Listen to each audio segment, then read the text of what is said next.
PUBG Esports fans, I'm your PUBG Esports guide, Annie, and I'm here with Paper Thin. It's been a long time. How have you been? I've been really good. We've been really busy with a ton of PUBG Esports action over the last couple months, and I can't wait to get into PCS3. Yeah, so PUBG Continental Series 3, the last global PUBG Esports event in 2020, is starting off on November 5th with PCS3 Asia. So PCS3 will take place over the course of 3 weeks with 6 days for each region and 4 matches per day. So that's 24 matches for all of these teams to earn that last championship title of the year. All this hard work that all these teams have put in across the world, it comes down to this. So today we're going to give all the information you need to better enjoy PUBG Continental Series 3, so stay tuned till the end.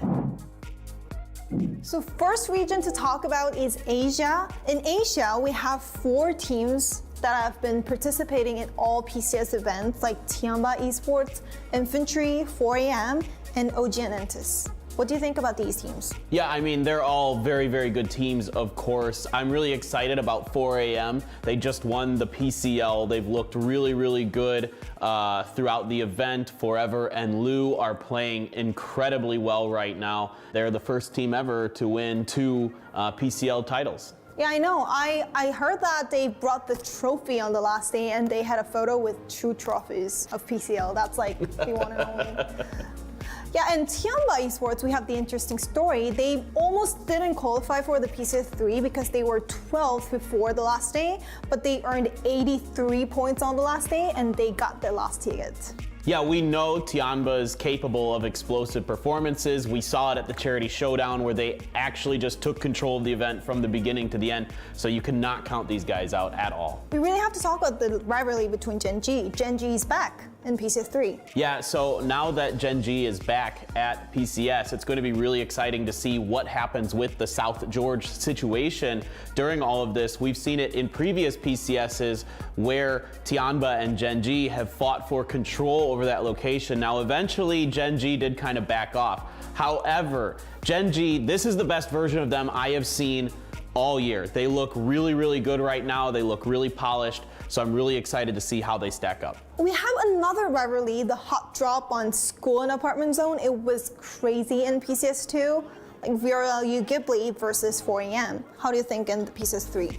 Well, I think one of those teams is going to probably want to back off from that spot if they want to have a shot at winning the championship. You just cannot win a championship fighting over that spot consistently. So I think this might be the tournament to say, you know, let's maybe go to a different area and see if we can prepare and win that way. Oh, you think one team might back off? I think they should.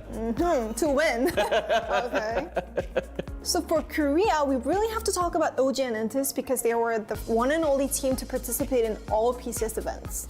Yeah, they've been really, really good throughout the year, and this is maybe the best version of OG and Entis we've seen in 2020, so they are definitely one of the contenders, I think, for winning PCS3. You also got to keep your eye on Griffin with Juanita coming over to the team. He has now taken over as kind of the team leader role for their in-game shot calling, and they looked explosive during PCS3 Korea.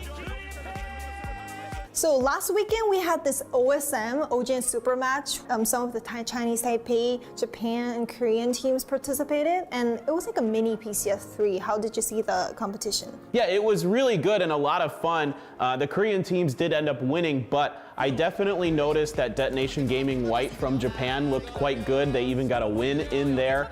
And for my money, I would say that if a team from Japan was going to show up and maybe have a chance at top 5, it's them. They're the most mechanically skilled team in Japan, I think. So I'm really excited for them. K7 and GEX, it wasn't their best event, but they've been playing really well in their region, so maybe there's a shot. So K7, it's a previous Gex ace, and they have been dominating PML for a while.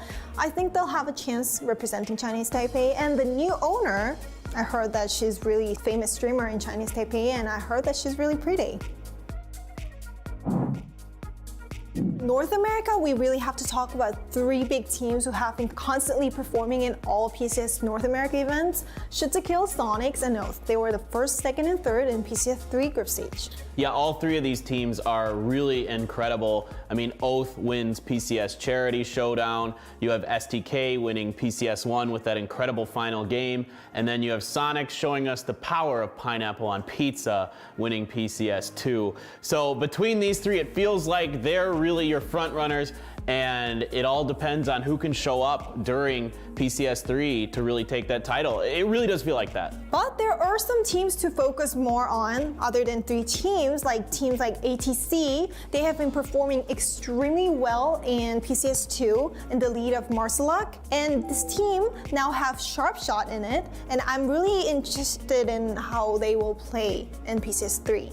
Yeah, Sharpshot's a veteran player. I mean, he was great last year in North America, and he continues to be a veteran, strong player. That whole team, you know, maybe they can pick it up. They underperformed a little bit in the qualifiers for PCS3, I'd say, but there's still a lot of potential on that team. We also can see the familiar team here in PCS3 group stage, the Rumblers. This team performed in PGC, and this team is really famous in North America PUBG Esports scene, so I'm really glad to see them back. How do you think? Yeah, absolutely. I mean, I'm excited for this team. Of course, you know, any Rumblers in chat is the call for this team. So you love to see it. A lot of great players. They gave it a run at PGC last year. They really looked like they might be one of the teams we were talking about in the finals as a team to contend for a title. So we know there's talent here. Yeah, they know how to play in global events. So we also have another interesting news. Michael from Europe moved to Team Veras to play in North American PUBG Esports scene. Yeah, this is Keenan's team. He's leading the way. Michael was on TSM, one of the teams that performed incredibly well at PGC last year. He's been playing with Redline in Europe, but he's taking his talents over to NA, and I'm really excited to see what they can do. The crazy part about NA is there's so many good teams with so many veteran players. There's a lot of dark horses that could absolutely unseat the top three teams here. I mean, I'm thinking about Duel, Dodge, the Houston Hard Shifts, the Guadalajara Gas Cans. I mean, there's so many talented players across here. I'm really looking forward to seeing how they perform.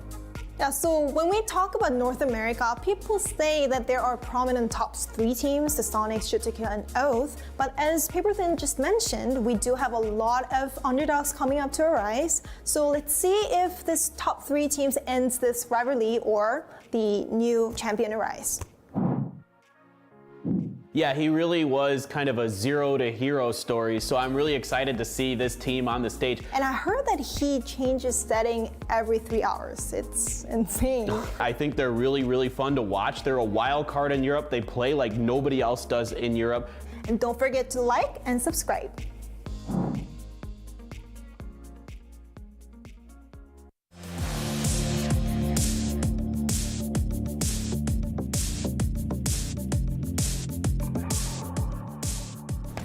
그런 걸 감안해도 이재희가 훌륭한 플레이를 보여주고 그런데 크레이지 세트 그리고 젠지 전면 그리고 로키는 아웃되면서 13위로 일단 젠지는 아웃됐습니다.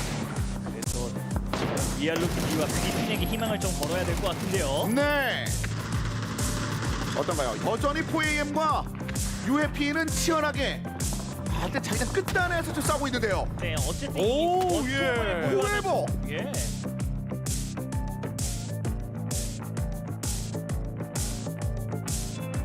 이거 저는 지금 4AM의 의도를 사실 잘 모르겠어요. 본인들 네. 약간 혼란스러워하는 것 같은데요. 예. 지금 어디를 원하는 건가요?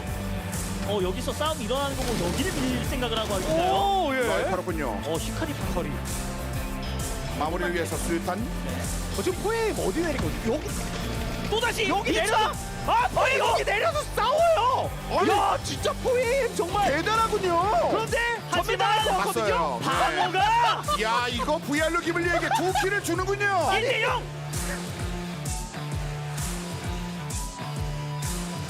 로키입니다. 체력을 채우면서 버티고 있습니다.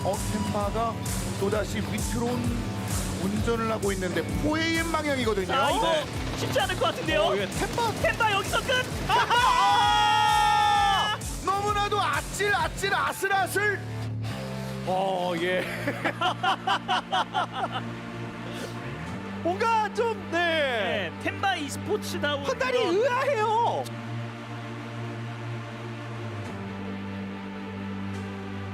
이쪽으로? 빠집니다. 동생 관계를 빨리 정리해야지 엔투스도 치킨을 노릴 수가 있는데 쉽지 근데 지금 않습니다. 좀 주춤하는 상황이 됐잖아요. 네. 그냥 재정비하고 물러나는 것도 저는 괜찮아 보이긴 하거든요. 그냥 언더 저기에 자리 잡게 해놓고. 그러니까 GX와 NH가 끝까지 여기! 기다리는 게 나아 보여요. NH! UFP! 오, 예. 두 청무기로 끝을 내는군요. 그리고 인디고가 지금 재미 보고 있습니다.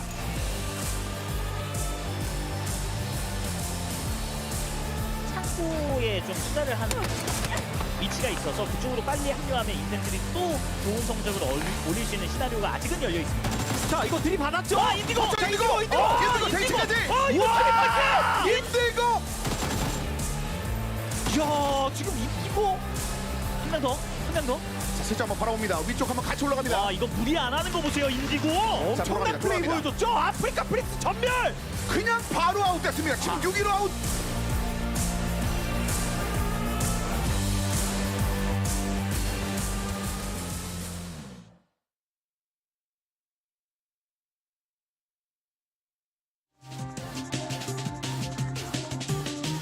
그런데 인펜트리의 나인 선수가 기다리고 있거든요! 잠깐만요, 나인. 데미지! 갖고 있어, 이거. 전멸이죠! 네. 머리 갔죠? 아, 이거 엎드려 있었어요, 약간. 있었거든요. 자, 이것도 라이딩 샷! 와! 롱스터가 그렇군요. 원거리. 와, 지금 팀바가 아웃됐으면 제압 해냈는 노리고 있는데요. 한 대! 한 반만 먹었거든요. 마무리를. 아, 7킬! 로아 선수가 같이 이쪽에 있었어요! 팔 살았어요. 씹씹다는데 잘 살았고. 지금 선시스터를 바라보면서 사격하고 있는데 그래도 예, 이런 거죠! 점프! 예, 백업샷! 날아오는 속도! 불안한 측면이 꽤 많아 보이는데요. 상황까지 들어가야지. 계속 지금 젠지를 견제하고 있었거든요. 이게! 바로 옆쪽에 있는데 글쎄요. 먼저 획득했고요. 대를 좋아요. 오! UFC. 에서 파밍을 원래 하는 확인. 뿌려놨어요. 그냥 들어가요. 8발. 이태리 선수에게 또 얻어봐줄 수 있기 때문에 당장은 선수 NH가 기다리고 있습니다. NH가 UFP가 스파탈! 임팩트리 이거. 예. 늦게 뽑아가지고 이거 좋다. 네. 그러니까 사방에서 정신없이 타격을 당하고 있었으면 모르겠다. 한대 그런 것도 아니었는데. 또 난리가 났습니다. 그러니까 GX와 NH가 끝까지 여기! 기다리는 게 나아 보여요. NH! UFP. 한 상황이긴 한데 한 명밖에 안 남았고. 네. 인디고! 쳤어요.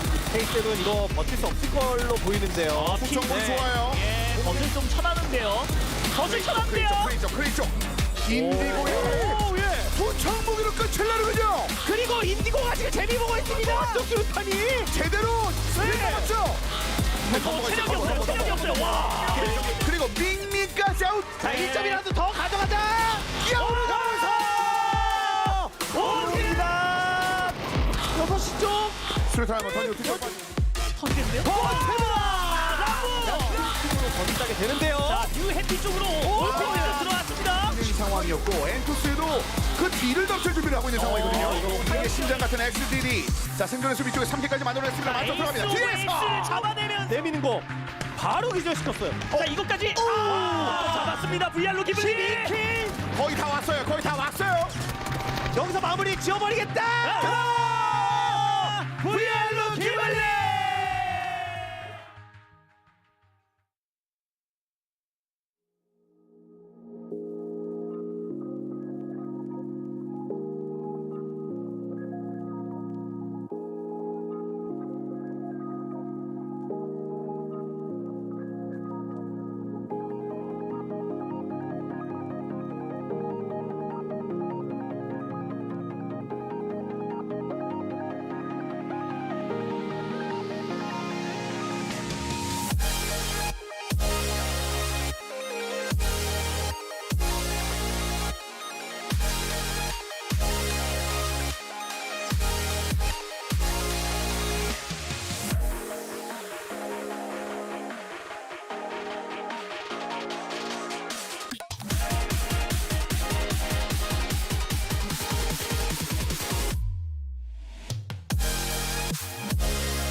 1了一个，2个。记得。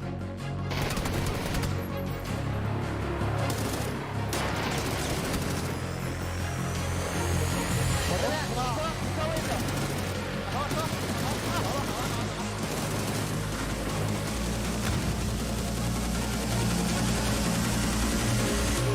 没有，哪个？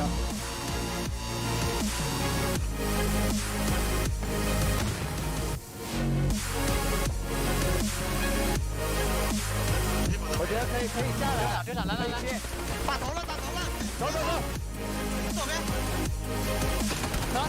刘备。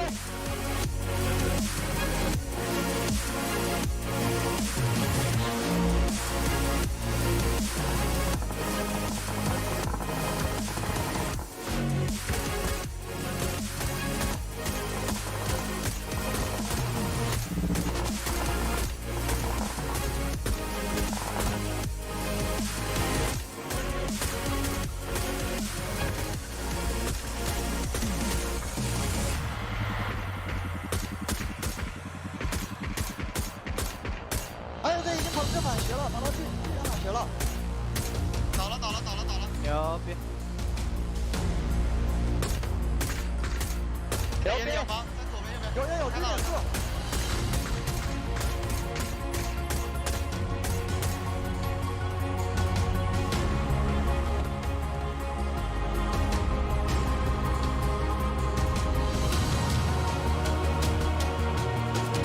不一定要尝试，6点倒了。先抽着，我要回去，我根本抢不见。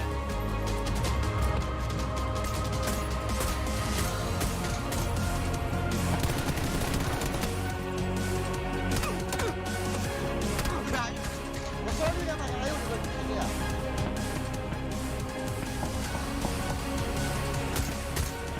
倒了一个。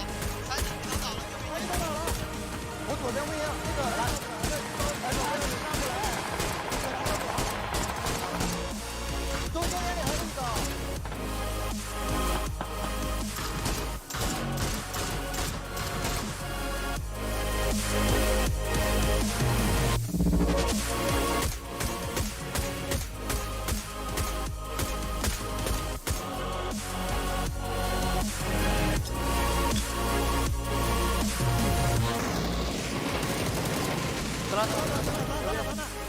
咱，帮我注意一点的。OK，我没烟了，我3打1。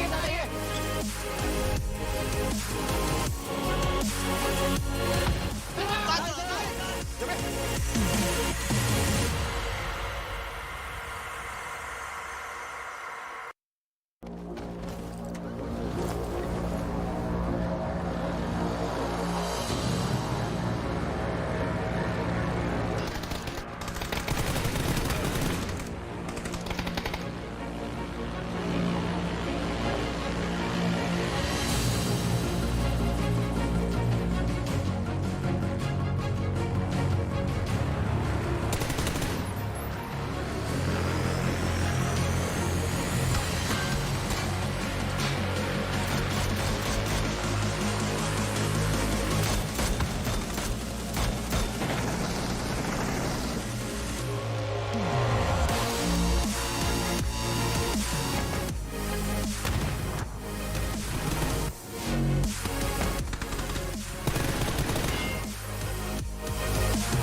And we are back for day number 2 of the PUBG Continental Series 3 Asia.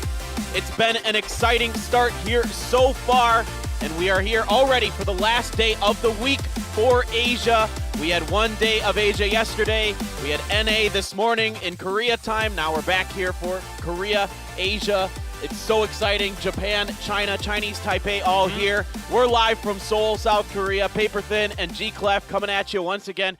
Yesterday was really a really tight match. The scores are actually pretty tight towards the top of the leaderboard, and then they're also kind of like tight towards the bottom of the leaderboard, which is, we'll get to that later, but there's kind of a pretty big differentiation between the top and the bottom right now. And what we saw yesterday was VLG coming through. G-Clef, they were left alone, or well, they went to Razak instead, and or the Sunken City as well.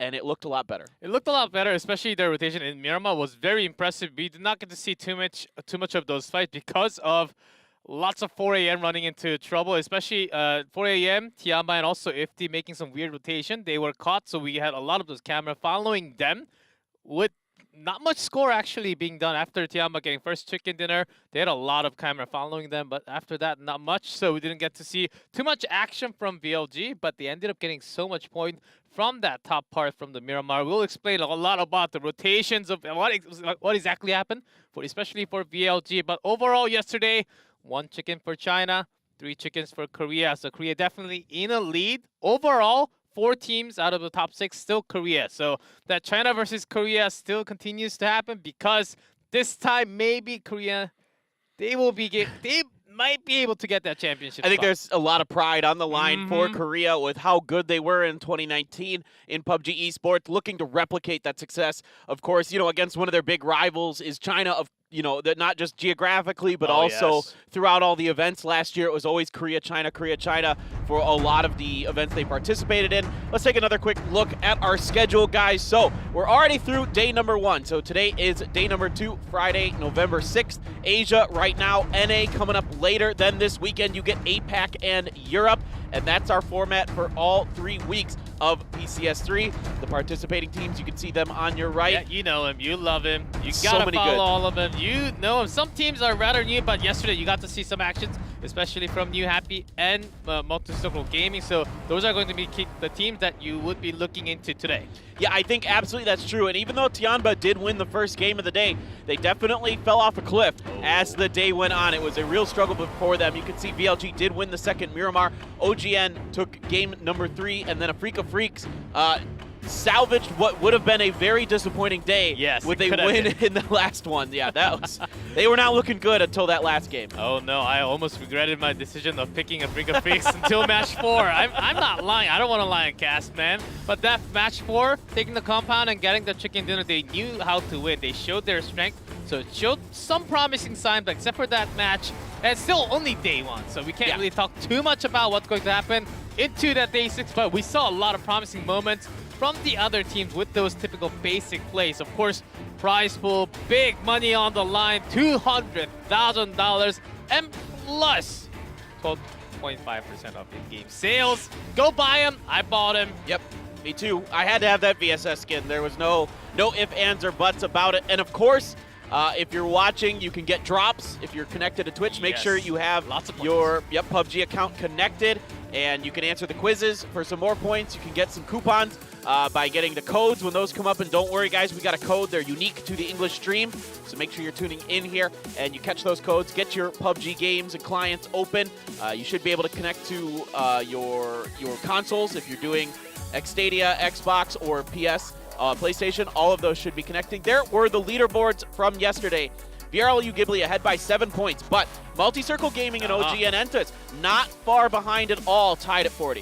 Yeah, tied at 40, just differentiated by 1 kill, 26-25 between MCG and OG and Entus. New Happy right below him, and we're going to talk about New Happy soon, so let's skip that. Afrika Freaks with just 1 big game actually boosted them up into the top 5 spot, which is amazing, but only day 1. We'll see how it goes, and we go down the list. OPGG Esports, K7, Tiamba in 8th place, 4 Angry Men, 9, Genji, 10. Is that a little bit of a surprise for you, Favorite at all? Absolutely. I definitely expected a lot more out of both of those teams with how good I thought they looked at their respective regional qualifiers. I thought for sure Genji was going to play better, but Genji does tend to start slow. We talked about this a little bit yesterday, no matter what. Now, I want to talk about these damage dealers because these are some insane numbers coming up here. Tank explodes onto the scene from MCG. Indigo and under for Entis playing so well. Hikari, you know, he's had kind of, I don't want to say an off season because VLG has had an off season this year, but we know when he was on Detonator that he's a very, very good player when he's left to his own devices, and there are the kills to match pretty well with what we saw from Damage. Yeah, of course, similar numbers, but Ming Ming here from New Happy, we saw his explosive potential, especially in that Erangel play, and also Forever, of course, he has to be on that spot. I believe he got 7 kills in one Miramar game. I think 7 out of that 9 is actually from that one game. Certainly a player to look out for 4 AM, but Tank, he is the man from MCG, hard carrying the team. He looks incredible right now. He looked incredible in the PCL during the fall phase. So can't wait to see what MCG has in store for us behind that veteran play caller, Summer.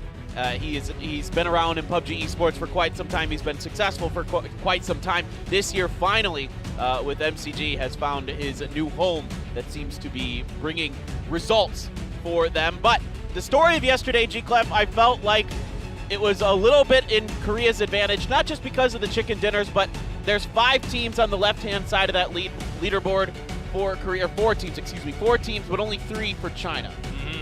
And we do have Erlu Ghibli, of course, top of the list right now, but was it only for day 1? Because and I've looked back on yesterday's matches, and they had a lot of close combat that we did not get to see on camera, but they won most of it, especially against a lot of those named teams. So if they can continue to fight like that, I believe they will just continue to be on the top of the standings. And we have MCG. Did you expect them to be doing this well already into the tournament? Maybe not already, but I definitely had them as a top 5 team coming into this. I thought with the veteran leadership of Summer there, the strong play of Tank and Evil lead for the Fraggers, the good support play from Lingdu, I really thought that this was a team that had a good shot to come through here and do something. And I always go back to good play callers tend to be where I keep my eyes on for teams that are going to have success. Those, you know, we've seen it with OGN, we've seen it with Genji, we've seen it with 4 AM. The teams that are just always there, they have the same play callers. Yeah, man. The fact that they did not have a chicken dinner yesterday and still with that high of a kill count, they're in top 2. Yeah, that shows a lot of promising signs for them. Again, and moving to OG and Entis, we got a lot to say about OG and Entis. Indigo had one of his best professional day ever yesterday. His mechanics, his shooting ability yesterday just popped up. Basically got the entire squad of Afrika Freaks down by himself. He was massive yesterday. I mean, he came up so big for OGN. All of OGN looked great yesterday. This is, they're building right off of what we saw in the phase 3 of the PCS for Korea. They're coming through. Everything is working together. Sungjong has really stepped up in his kind of play calling, leadership ability as a recon scout player. He's getting more kills. He's getting more frags. Kale's doing a wonderful job filling into that support role, kind of being more of that. Under, you know, even though he didn't show up in the kill feed, he showed up in the damage numbers. He was 4th in damage overall yesterday. So Under, I expect him to rack up some more kills with those damage numbers. Yes, OG and Entis, I think they have a unique rotational style that can poke in any time, and they can make holes, those rotational, which is really hard because when we see all the teams on our map, we know what's happening, but they're in-game. They don't exactly know what's happening on their map, but they find holes and they go through. They find a safe spot. That's really unique for OG and Entis, and if they continue, I think they can stay on top. I think that's one of the big favorites of the tournament so far. Yeah, man, Sungjong's got that map in his head, dude. I tell you what, he's just done it for so long. Now, these guys right here, New Happy, didn't play very very well. What are you saying? There shouldn't even be a sliver. Might have not played Miramar. they relaxed. They kicked their feet up. No, not at all. But Erangel, that first game was absolutely bananas for them. They took what is in NA referred to as the tempo dip. It's the dip that's right to the west of the museum, and they just manhandled everybody in that area. And time to talk about the teams that are not so high in the top. And Genji. Tiamba, Genji, Ifty, and Griffin, I do want to group them up together as 4 teams that tried the outer circle rotation, the most out of all 16 teams. And all 4 teams did not have a successful rotation at all throughout day 1. Is this keep on going to happen, or was it just a less studies done from the other team that you had less data, so you don't really have good idea where the opponents are going to be? So I think they struggled a lot making that rotation. They even had to make some reverse rotation out in the blue, which basically you lose 1, you lose 2, you lose 3, then you have no power anymore. That's the story of Genji from day 1. Yeah, and I think also with Genji and Tianba butting heads in South George in the first Erangel game of the day yesterday, that's going to reduce both of their total points by a non-significant amount, a little bit. And also, I think for Infantry, man, I don't know what was going on with them. In one of the games, they just got completely barricaded out of the circle by Entis, who just, dug in and did not want to let them in, which makes a lot of sense, of course. They had a great position to do it. I don't care if it was Infantry or anybody, Entis would have done that. Yeah, still a lot of fans still putting a lot of trust in Infantry because they got so good of a result from PCS Asia 1, PCS Asia 2, and the first place, second place. So we expect them to do well. It was only day 1. Was it the day of lots of flukes, the one-hit wonders that we know from history that does well in one day and never again? That can be possible, especially for the new teams like New Happy and MCG. But they've shown a lot of power, and especially the older teams like Ifty, Genji. Was it just the warm-up days for them, starting from day 2, maybe they can show some signs after doing the studies overnight? Yeah, I think definitely we're going to see a bounce back for most of these teams. They've done it historically, particularly Infantry and Genji. They're always able to bounce back after bad days, and I don't expect that to change here. I think Infantry, especially, even if they have a bad day today, is going to come back next week and be gangbusters. Yes. There's just no way you could hold that squad back. They're just too dynamic. They're too good. Tianba is another one I would expect to come back. Tianba has always impressed me with their ability to study and just consistently get like a chicken dinner every week. At least every week they get one because they're just so consistent. And we did not have a page on 4 a.m. Do want to mention 4 a.m. They had another unique rotation where they basically go towards the edge of the first circle and try to catch those early easy, what you think is an easy rotation, and get those small kill points by just destroying the vehicles on the other teams. But they tried that couple of times, but never really worked and caught them out of position because once you're at the edge of the first circle, then you don't really have too much space. You lose that timing of actually diving into the center. So towards 4 a.m., they also did not have the best result yesterday. Maybe that's a strategy that they might be changing up in day number 2 because they were actually caught by those outer rotation team. Remember in Miramar, Griffin was actually behind them, catching their angles back so they couldn't really go into the next phase. So that hurt 4 a.m. so much. And might be trying that again, maybe for one more day because 2 out of 6, which is not bad, but once you fall behind too much, you just cannot get back up there. Yeah, that's a really good point. I think when I think back to what is kind of the meta in Asia right now is rotation traps just don't seem to fit into that. We've seen teams like 4 a.m. I've seen a lot of other teams in Korea continue to kind of try these at times.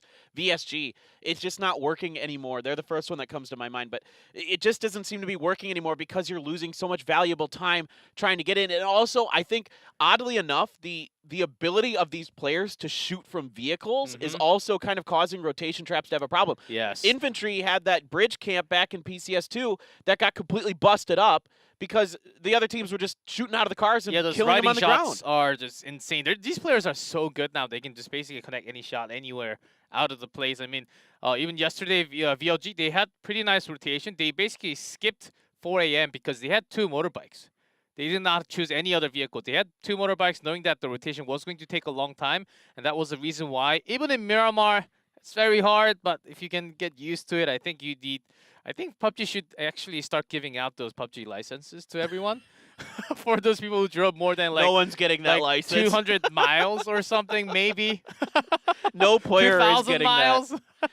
There's just too many. On Miramar only, though. Oh, on not Miramar on Erangel. only? Okay. Not on Vikendi. No, Yeah. no, Miramar not on other especially is a lot harder. Yeah, I know. and but off-road only. Okay. that'd be kind of cool if it was like an in-game item. You got like an achievement, like you get a driver's license for just doing well enough. Like you drive X amount of kilometers Like without you get a wrecking. special parachute. Like licensed driver for PUBG. And again, nobody would get that. But we do Miramar here first again today, guys. Same format as yesterday. 2 Miramars, 2 Erangels to kick this off. Next week, we'll rotate the map rotation. It'll be 2 Erangels and 2 Miramars. Exactly. I kind of wanted them to do Erangel first. Yeah, I wanted the drop backwards. locations. I just wanted to see the drop location battles like early, but in this case, you know, this is just the exact same format as PCS2, and it just kind of is a little bit comfortable for the players. But guys, game is ready. The first game of Miramar is upon us. Let's get into it.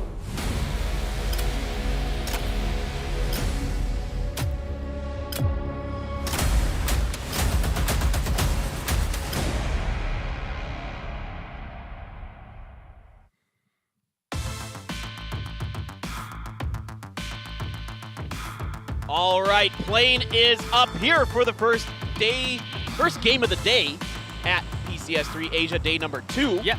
So we're in game number 5. If you're doing any math at home, that's where we're at. And this plane sucks. To be completely blunt about it, this plane sucks. It is one of the most brutal planes you'll see on Miramar. Right by the water, very eastern heavy, and this looks like we might have a similar circle to what we saw early on yesterday to start. Yeah, we had a half water circle on the east coast yesterday as game number 1, and actually quite a lot of center circles on Erangel only. That might change up today as we have slightly slanted flight path. So not too many teams are going to be happy, especially teams like MCG and also Africa, who's looking to go a little bit further after reaching for those vehicles. So I'm curious to see if anybody's going to be fighting over the vehicles. It's what we've referred to in the past as fever drops, where you kind of hot drop each other on accident. You don't really want to be doing it, but you don't have a choice because of bad plane paths like this. We'll see if we come across any of those. As I can see on the map, I'm not seeing anything that looks too out of sync. I don't see anything that's just absolutely crazy, but you know what? For how bad that plane path was, that circle is very, very favorable. Even for the teams that are looking to go all the way into like El Pozo, Nuevo, even into Cobreria, they do have some time to actually go out. And maybe if you're looking to come into that later rotation, because of the flight path, even if you go out and then come back, you will have some room towards the northern side of the circle and also the western side. You know there's going to be likely no one else other than the member that you would likely leave in the middle. So not bad for all the teams.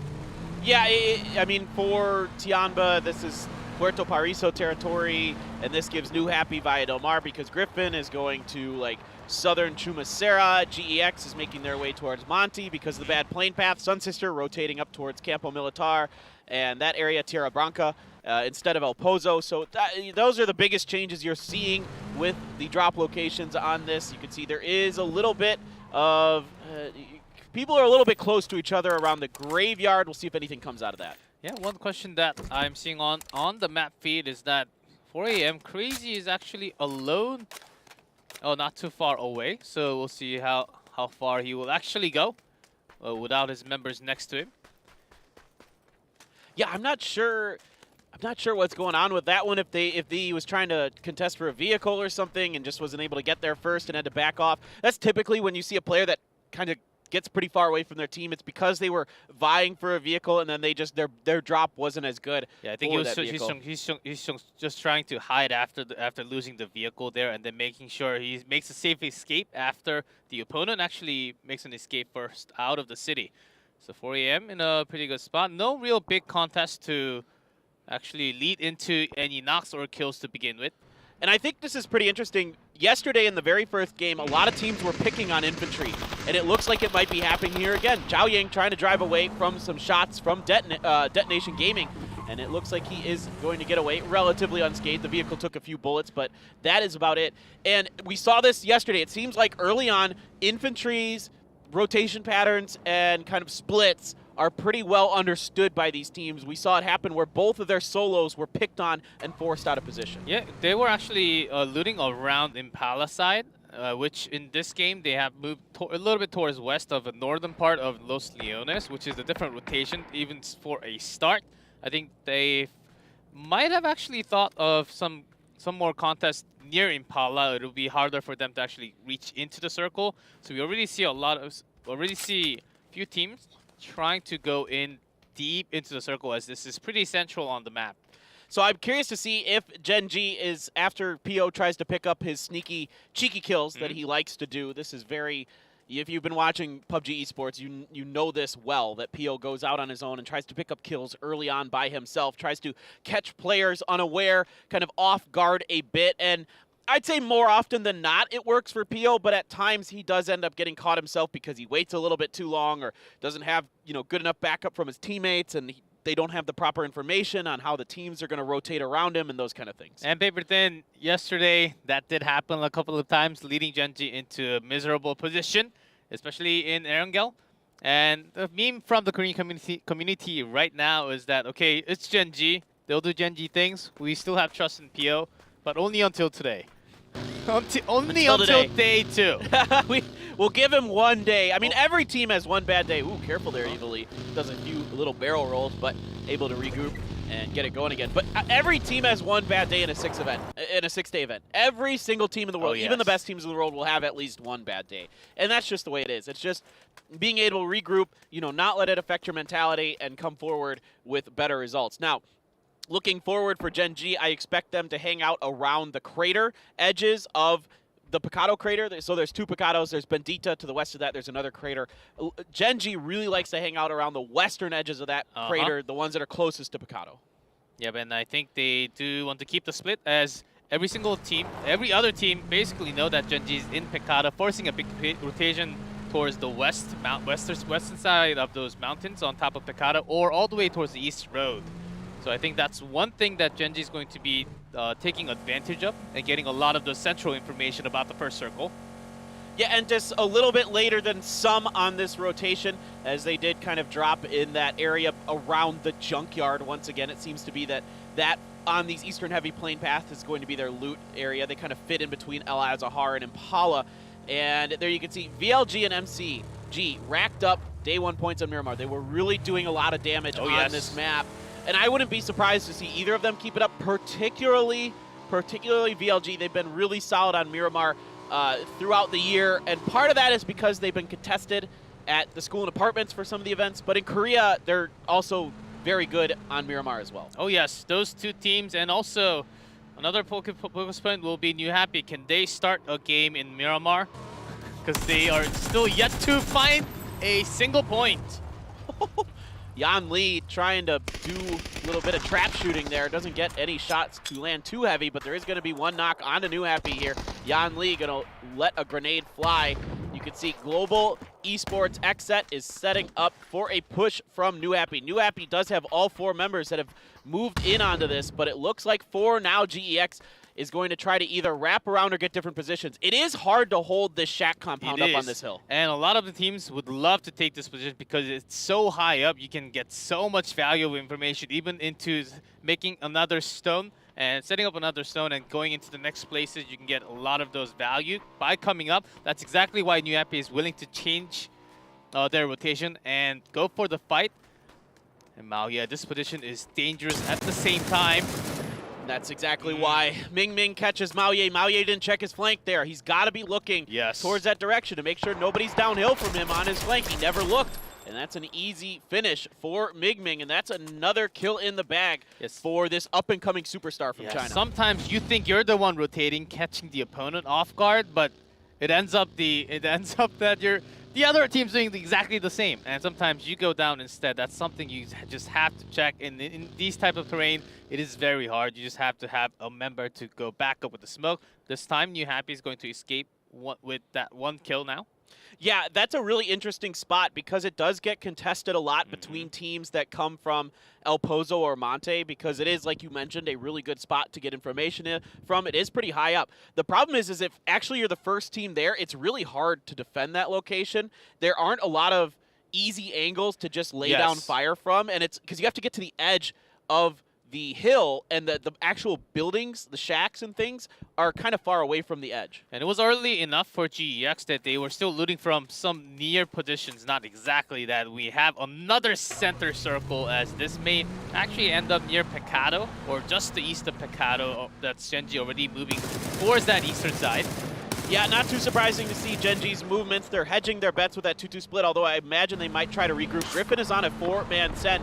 4 AM as well, coming in from the north side of the circle. Forever, a little over half damage in transition. 4 AM setting up right on top. I think they're trying to do a similar type of strategy that we mentioned before the game started, just like in day 1. Okay, I think this is a strategy for week 1 for sure for 4 AM, keeping those other teams that trying to make a late entry or easy rotation into that next circle, try to get those easy points out, and by locking them out of the circle. And this is a good position to do it from. You've got a really good funnel into this road. So I would say if you're going to do this, this is actually one of the more favorable positions to do it in. And I can see already, yeah, 4AM has set up in the houses. Now part of that is circle dependent, but I imagine they're going to try to get some picks along the way. Yeah, I like the different position already in the lower spot near the road instead of trying to have that trap setup like yesterday. So certainly in a better position with not too far 2-2 split near the graveyard for 4 AM. And K7 is actually approaching into them. There might be a fight going on very soon enough. Well, I think a lot of teams aren't going to necessarily be expecting someone to be in 4 AM's position unless they were, like you were mentioning, kind of paying attention to what 4 AM was doing yesterday. 4 AM's coming from Hacienda. This is a likely position for 4 AM to be in to try to set up those traps they were going for yesterday over inside of Pecado. You do have Griffin, who is set up around the hotel. Up on the hill is New Happy after picking up their member, and they're back A-OK with that kill in the bag as well. Yep, after Genji has left the spot for Pecado, Griffin just taking few spots away from, not into the casino or the fighting space, going into that hotel. I think it's a smart choice, leading them into the hill towards the eastern side, not really taking too much damage from Genji either. Tianba was coming from the Puerto Paraiso area, so it makes sense. They're lining up towards the southeast side of the circle. They've got OPGG hanging out along the western edge of Los Leones. You've got Detonator Gaming White. Detonation Gaming White loves this compound, but let's hold the phone on that for a second. New Happy has spotted out members of Sun Sister. Faye gonna get knocked by Giao, and Ming Ming's gonna finish the job. Ken Des trying to see if he can get on the side of them, but that rock is going to be tall enough, and it's not going to allow Ken Des to really get a good enough angle. Yeah, harder position for Sun Sisters because they have to come up to the hill and then challenge into New Happy, which they're in favorable, very advantageous position for them.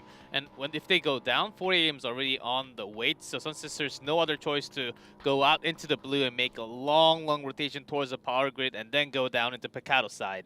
Yeah, once a team gets to that mountain by San Martin, it's really hard to get past it. You basically have to get a little lucky if they're set up solidly and they've had enough time. So Sun Sister, yeah, exactly, gonna have to try a different kind of setup, but there was a crate that came down, and 4 AM is going to take a bit of a risk, not a huge one, and reach out and get that level 3 gear. And the other things that come with it, it's going to be GodV snagging that for himself. Yeah, and of course, GodV. Yeah, right? It has to be GodV, but that wasn't too greedy. The crate wasn't too far away from Crazy and Forever, so I think that's good enough. And another quite central circle right into the mountainside of east of Pecado.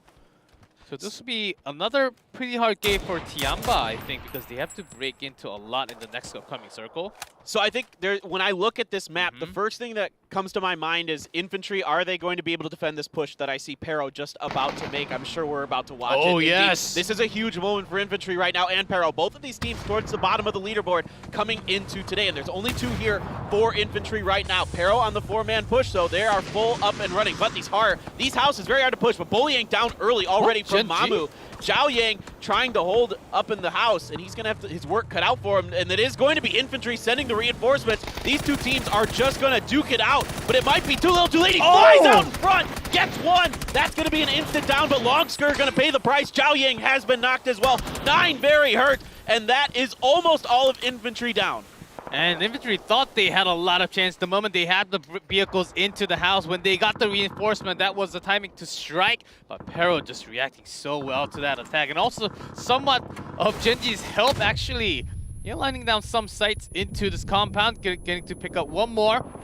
And will they be the first team to go down, or is it Pero? Well, VLG full scented at Genji up on the western edge of all of this, but we're staying on this fight for right now. 9 comes through, does pick up that point for their team. So it's XDD versus 9, Pero 1v1 going on right now. And this battle doesn't really seem like it's going to benefit either of these teams. It's probably going to benefit whoever wants to come in and take the center of this crater later. Meanwhile, VLG and Genji have been really duking it out. It looks like right now Genji has a slight advantage in that fight, but we'll see if that one catches our eye as Infantry's 9 thinks somebody's still up there. In fact, nobody home for that volley. And XDD tricks him a bit. Infantry! They're gone again. No! Early exit, and VLG making another early exit themselves. It's going to be Machao from Detonation Gaming White that takes them down. And already here in phase number 3, 2 teams out. I think a lot of the teams actually thought about coming down to this exact spot where Pero challenge infantry, but because of a lot of teams near that edge of the crater where they have a lot of sights to shoot them from, none of the teams actually tried to get in. Even Genji just staying on top, knowing that a lot of the teams are looking for those easy points. And I think they're making the smart choice. That's exactly what Genji is doing. Also, New Happy right on top. Code! There's Code a time. code at the top of your screen there. Make sure you guys punch that in. Blah, blah, blah, best friend. Get it in there. Best friend forever. Best friend forever. Go into the PUBG Esports game, and you can enter your code there, redeem it, and get yourself some sweet, sweet coupons and other things. So this is going to be fascinating. Phase 4 circle, oftentimes so important for these next teams that are especially on the edges, as it'll dictate exactly where they have to go, and it does indeed center up on top of this crater. So for Pero and Infantry, the idea to fight over this compound was correct. However, they both just do so much damage to each other. I don't imagine that XTD can hold on to this. And Entis, are they going to make a dive for the center of this? They will actually come near the crate, and there are some spots, not too much, that they can use the vehicles to cover because they got some terrain. I don't think they want to go all the way into the center of the crate, but to the side just so that they have some cover from the mountains. Yeah, this is tough. It is a bit of a tricky position to make work over here, but you can kind of do it. But it is going to be Genji who's picking on them already. Genji does survive the 4-man push from VLG, but Under's going to get knocked already in transition from Zhaoke, and it is going to be Anonix as well starting to participate in this potential slaughter here onto Entis. Honestly, I wonder how much Entis realizes that that compound in the middle is only one person left in there, because it's hard to just blind send it into that compound, but if you kind of sensed that it was Infantry and Pero, I might actually go for it. I think they sort of sensed it, but it was going to be a lot of open shots from Genji and New Happy, which, because Entis rotated into that crate, it forced some open shots from Genji into New Happy into Genji. I think this is another contest that we might see with the next upcoming rotation very soon. And a lot of teams are actually going to clash towards that east side. We have K7, Africa Freaks, Tiamba, so those teams are going to be losing a lot of those members. I mean, the crazy part about this crater is you can fit a lot of teams around it. So it is going to be pretty tightly packed, but there's room to maneuver, there's spaces to work, there's dips available. And K7 now going to be holding the line against this push from Tiamba and Africa Freaks. Yeah, that's exactly where Observer is showing that Tiamba is holding a line and also near the compound, but the Africa Freaks, they're about to face K7, and when they do, when there are a couple knocks, Tiamba, they will go grab those points. They need more points. They want to climb up right now. It's only day 2, but they are hungry for points. Yeah, Tianba and the Chinese teams in general are not afraid to third-party fights if they think it's a good idea. And then when they attack, they do not let off. It is full send every time. Good grenade from Lockslock. Almost gets the knock onto EJ. Able to survive it. Buyohu does have a bolt action for himself. That's not typical. That one is probably just a bit of a loot situation. Another good grenade from Lockslock does end up finding EJ there over to Tianba. Lurena is going to make Lockslock pay for that hard work with his grenades. And the Freaks are trying to drive forward a bit, trying to see if they can reposition themselves. Yeah, that's exactly when Tiamba is going to go out and look for those kills, even into K7. That's both the Africa Freaks, K7, they're about to basically maybe pick up few points here and go down very soon. Yeah, Roa had no problems with non there. That was easy peasy. As Africa Freaks, I think they wanted to go up a little bit higher, but after hearing shots coming from Tiamba, they are sort of lost in no man's land. If they go up a little higher, it's basically open space for Tiamba for free kills. Yeah, you're absolutely right. It is really difficult for Afrika Freaks to get right in there, now. there's nothing. Flat terrain, yeah, exactly. A whole lot of nothing, and Tianba has a great 2-2 split to cover that particular smallish field up there.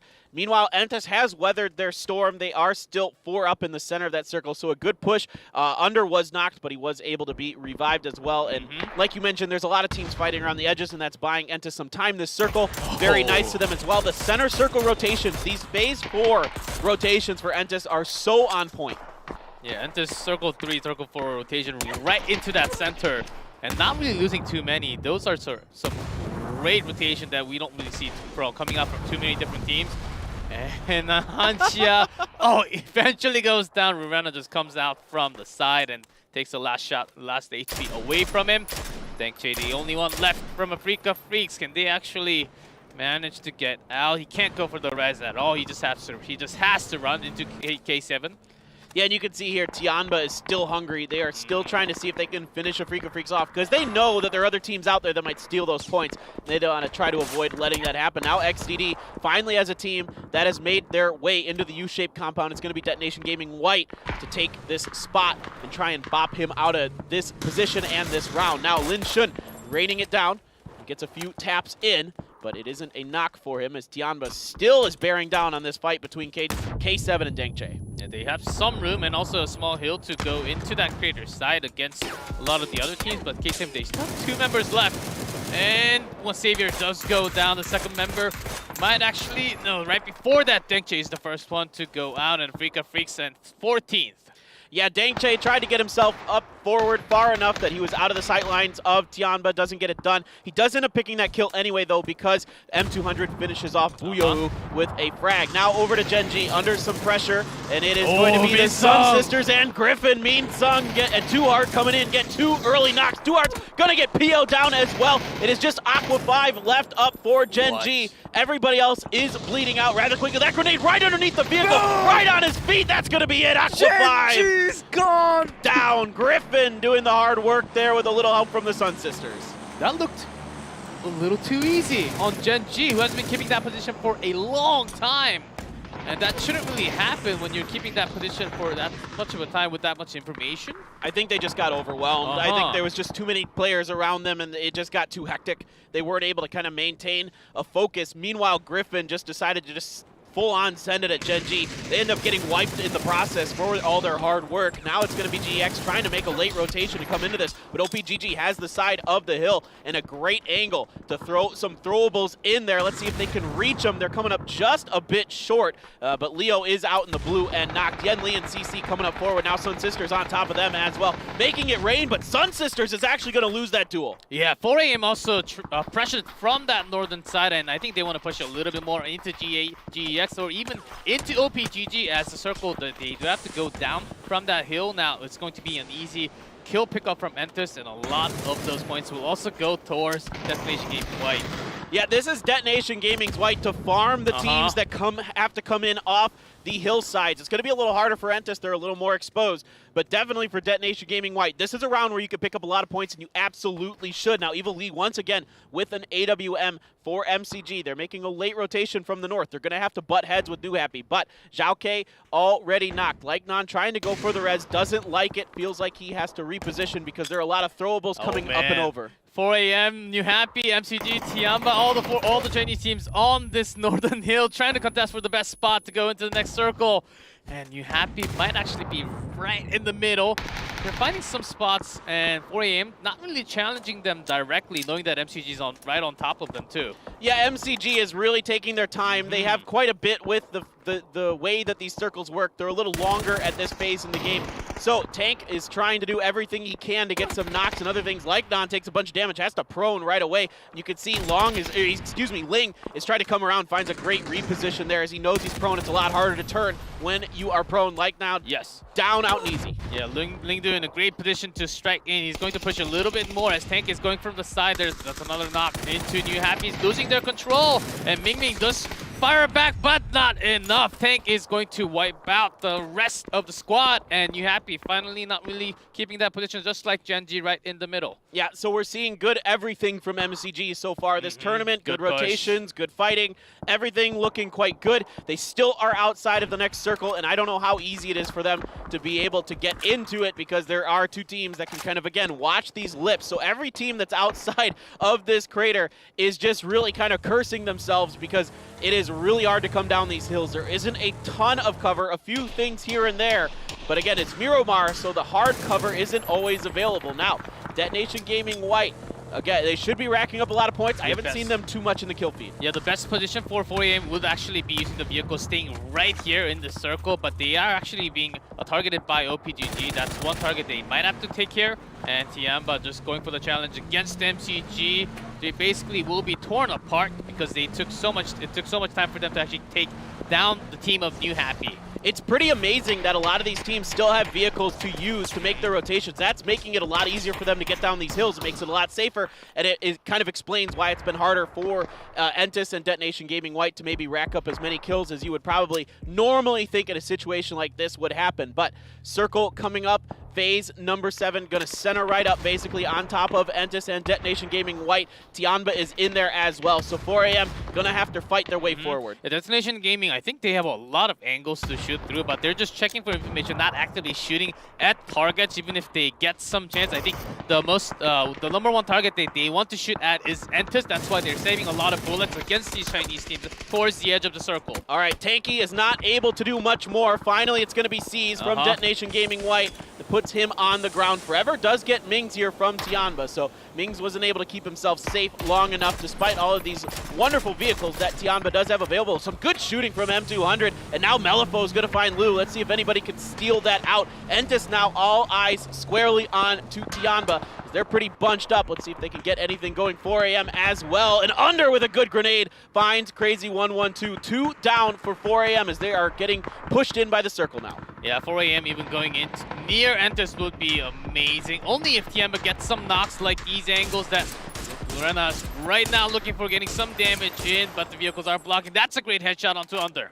Yep, so Under gonna need to be rezzed. Indigo very, very hurt as well. So the vehicle barricade lasting for now for Entus. Let's see how much longer it can do. They need Sungjang to stay up over in that shack. They need someone on their flanks to keep them alive. But here comes Silky. Looks like he wants to get a grenade. They're all pretty well put together, but that grenade off the mark. So no damage being done to Entus with that one. And Silky still running around. Some smokes cut off the angles from DAY2 Gaming White for Silky, as I believe he's the last member of OPGG alive. They weren't able to come down that hill very successfully, of course, but it's really, really difficult. Yeah, that is correct. And Entus, they want to fish 4AM as soon as possible, and Forever will go down to the blue damage as they don't exactly know where Silky is from, but they did see that nade. So they do have an idea that someone else is around them, not exactly where.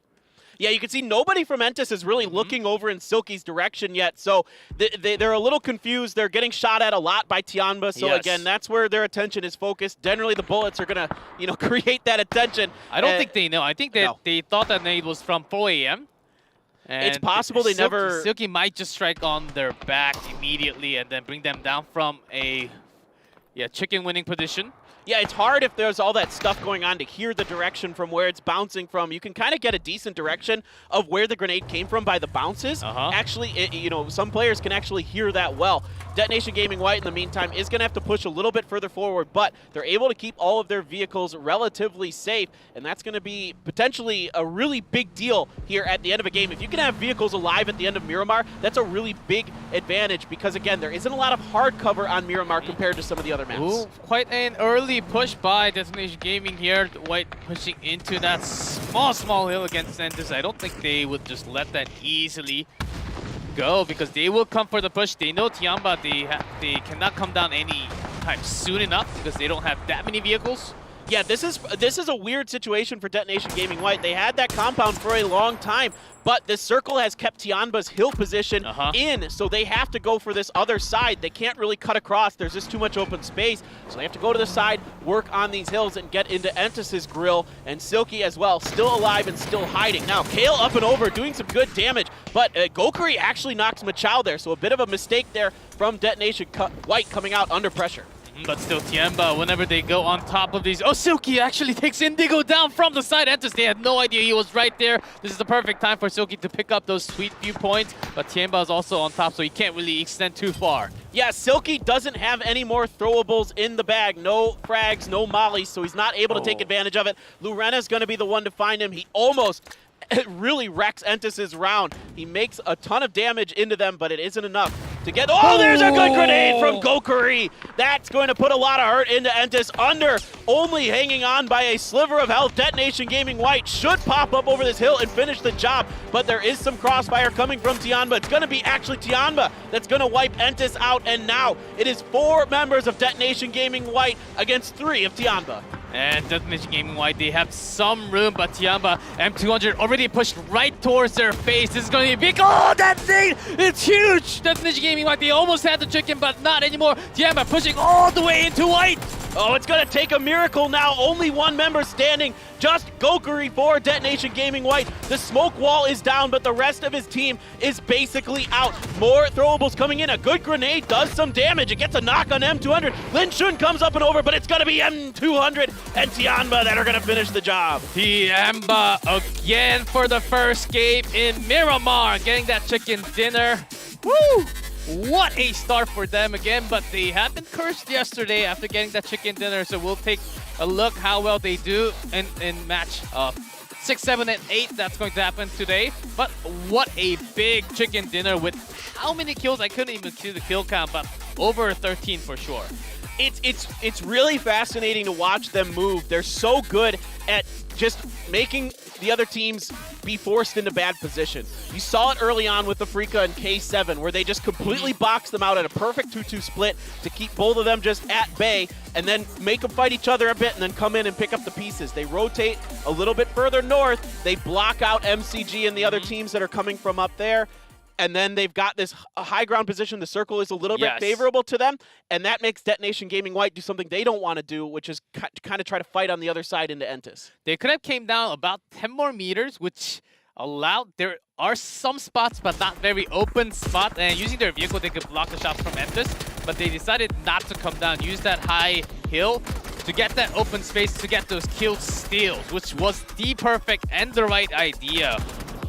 Yeah, early on, it was Pero and Infantry basically wiping each other off the map. Pero just barely survives it in the end. It is XGD, but eventually he would fall, and that's a fantastic grenade right on Aqua 5's feet. As Aqua 5, the only member alive at Gen G at that point, and there's nothing he could do. And here's Multi-Circle. They had a fantastic fight against New Happy. Yeah, they did go down, and not into big of a place, but still they were able to challenge up against a really strong team again in those close quarter fights. So I do like their play style. I really do too. I'm really impressed with them. Detonation Gaming White made some really good moves here. They had to do this push. I mean, a lot of people are saying, why don't you go for center circle? Well, look at center circle. You can see it right there. It's barren nothingness, so you have your cars, and I mean, they did have that, but they have to go to that cover. That's all it's available. And also M200, I mean, they only have 3 members. Leave the 2 on the back. They have the high hill cover, so you can basically run towards hill. The moment we saw M200, he was actually right next to Detonation Gaming White already. All of a sudden, we're saying, what? He teleported. Within that 3 seconds that Entus and Detonation Gaming White, they were having some nade and those shots fired. And within that time, Tiamba already thought of the next steps. Okay, they're having a fight. You go right now. This is the time. And they made that perfect decision. Yeah, I mean, just a really, really smart game from Tianba. Well done all around. Entus, another good move to get into that center circle position. The problem with that position is it's really hard to hold as time goes on. More and more teams start to see you, and the fact that they still had 4 up into the last 4 teams was impressive to me. Yeah, the fact they were able to maneuver through that many teams into one of the safer spots right into that crate was actually amazing. They did that again in Erangel yesterday. They weren't really even going into any of those compounds, just finding those small holes within those hard terrains and then keeping it up with some smokes even in Erangel. That's basically amazing. It shows the level of how deep their understanding is on every single map. Exactly. That's Entus. Exactly what I was thinking. They're just so smart. They make these amazing center circle rotations, around phase 4 or 5 usually, that are just, or phase 3 even, that are so smart. They know what's probably going to be open. They know it's going to be effective to hold, and they do it extremely well. And like you mentioned yesterday, their defense, one of the best in the world. Oh yes, for sure. When they're actually in the compound, 100%, you cannot. Any other team, there is no other team that can break into those compounds when there's OG and Entus. So here's a leaderboard from match number 5, day number 2. That's Tiamba, 15 kills with that placement points, 25 total. Yeah, a big round for Tiamba. Maybe one of the biggest we'll see in the tournament. You never know. 15 kills is a massive number. Detonation Gaming White more than doubles their points from yesterday in one game with 13. And that move to take that compound, a little bit fortunate that it hadn't been taken yet, but regardless, the right decision at the right time, and they do get a fair amount of kills off of it. Multi-Circle Gaming, once again, looking pretty steady. They make good decisions, they fight well, everything pretty nice for them, and OPGG just patient on the south side. Yeah, OPGG actually one of the Korean team that's actually getting a lot of praise from the Korean community side, as they did not really have the most expectation, as it is basically their first time in the global scene in a long time. Actually doing okay, quite not bad, but not good. Doing okay at an okay level, still keeping up in the leaderboard, actually in top 6 now. And look at this, we have 3 teams tied at 46 points for 2nd, 3rd, and 4th place. MCG, Tiamba, and OGN all with 46 right now, and they're all only 1 point behind VRLU Ghibli. New Happy not far behind at all, only 8 points behind all of that. So the top of this leaderboard, G-Clef, is so tight right now. Oh, this is insane. It's going to come down to the final few games of today and see who the winner is going to be that for week number 1 here in Asia. I believe those 4 teams, they're going to have a pretty big contest as the points. Yeah, we don't really have a big gap right now. No, it is pretty close right now. But 1 point is very close. I mean, 4 teams within a point. All right, guys, we got to go to a break. We'll be right back with game number 2 of PCS3 Asia.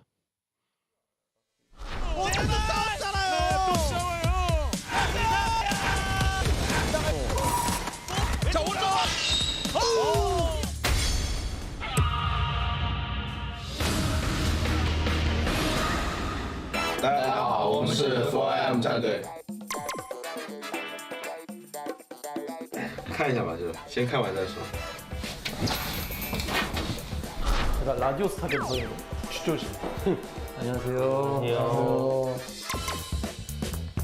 4명의 화난 남자들 아닌가요? 예상 안 할 수가 없죠. 좀 역사가 길어서 대회에서만 데이트한 적이 20판이 넘어서 거의.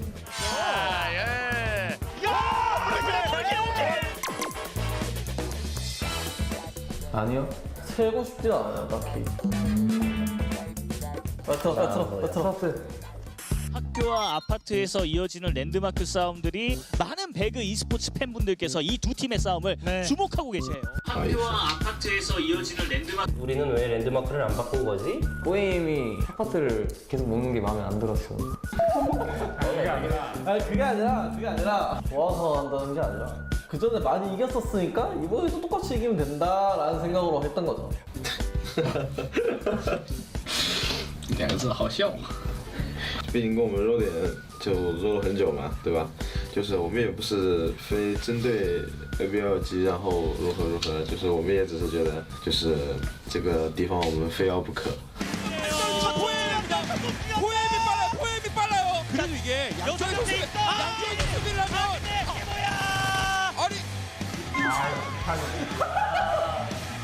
제가 정확히 기억하는데 이때 안에 사운드 하나 있다 하고 나서 갑자기 람수 형이 들어가서 이러고 죽었어요. 제가 흥분한 거긴 한데 그런 상황도 있었어요. 그런 사람이 좀 많았지 우리가.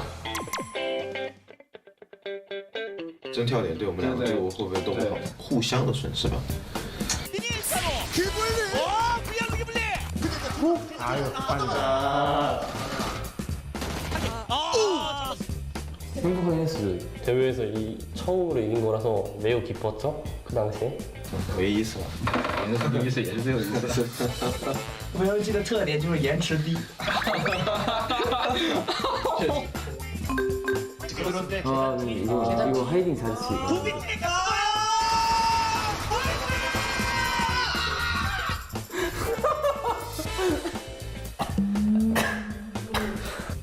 이거 내가 봤을 때 이건 샤오로가 더 했을 것 같아.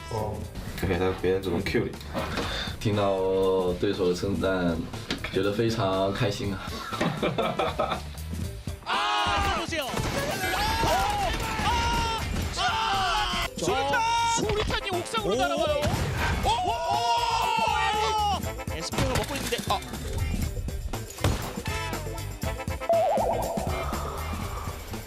감흥이 좀 덜하긴 하네. 이 영상이 계속 나오더라고요. 저희 주변 영상이.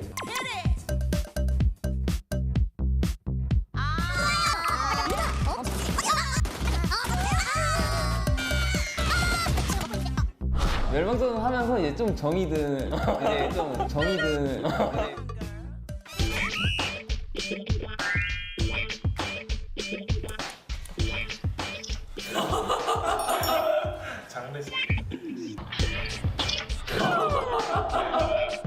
야오 보여요.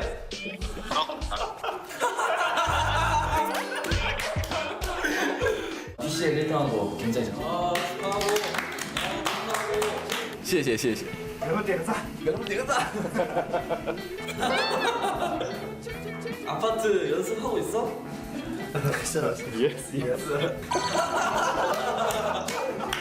호에보 선수 템 먹는 속도가 거의 그냥 0.1초 만에 막 아이템 막 5개, 6개씩 없어지는데 그거 어떻게 하는 거냐고. 是的，看运气了。要落地，你装备好，你肯定收集快。 아 이걸 겸손하네. 뭐 우리에 대해서 뭐 궁금한 거 없냐? 请问你们这次 PCS3 还会来和我们揉脸吗？ 아니 그건 되게 웃긴데 쟤네가 좀 빼주면 좋겠어. 솔직히 말해서 한중전 때부터 지금 이때까지 계속 싸우고 있는데 저희도 손했지만 그쪽도 손해일 거 아니야. 그러니까 그쪽이 먼저 빠져주지 마 이거 우리는. 이게 맞지.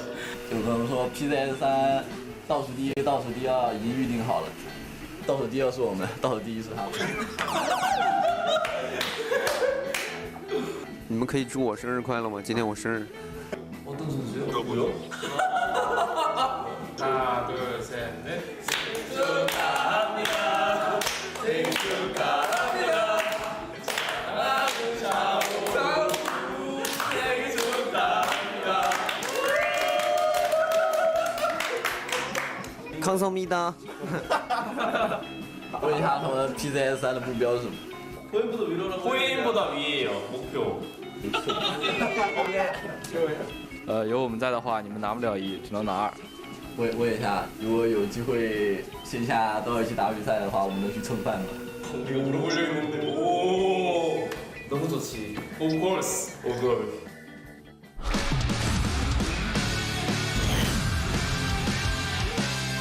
放肆一搏，加油！ 여러분 기분이.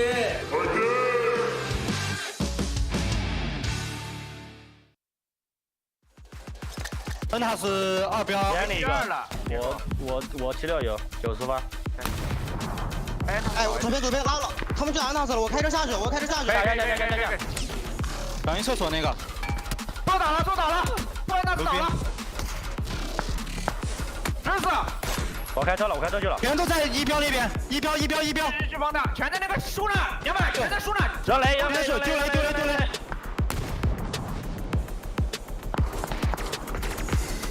眼里面进了一个，有个车呢，别急，等我。我快，等我。烟走。倒3个，倒他，丢1个。来，我来了。我加血。右边没了，烟里边混着的。哎，就在前面火里边，前面火里边。过来了！有烟！ 아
We are back.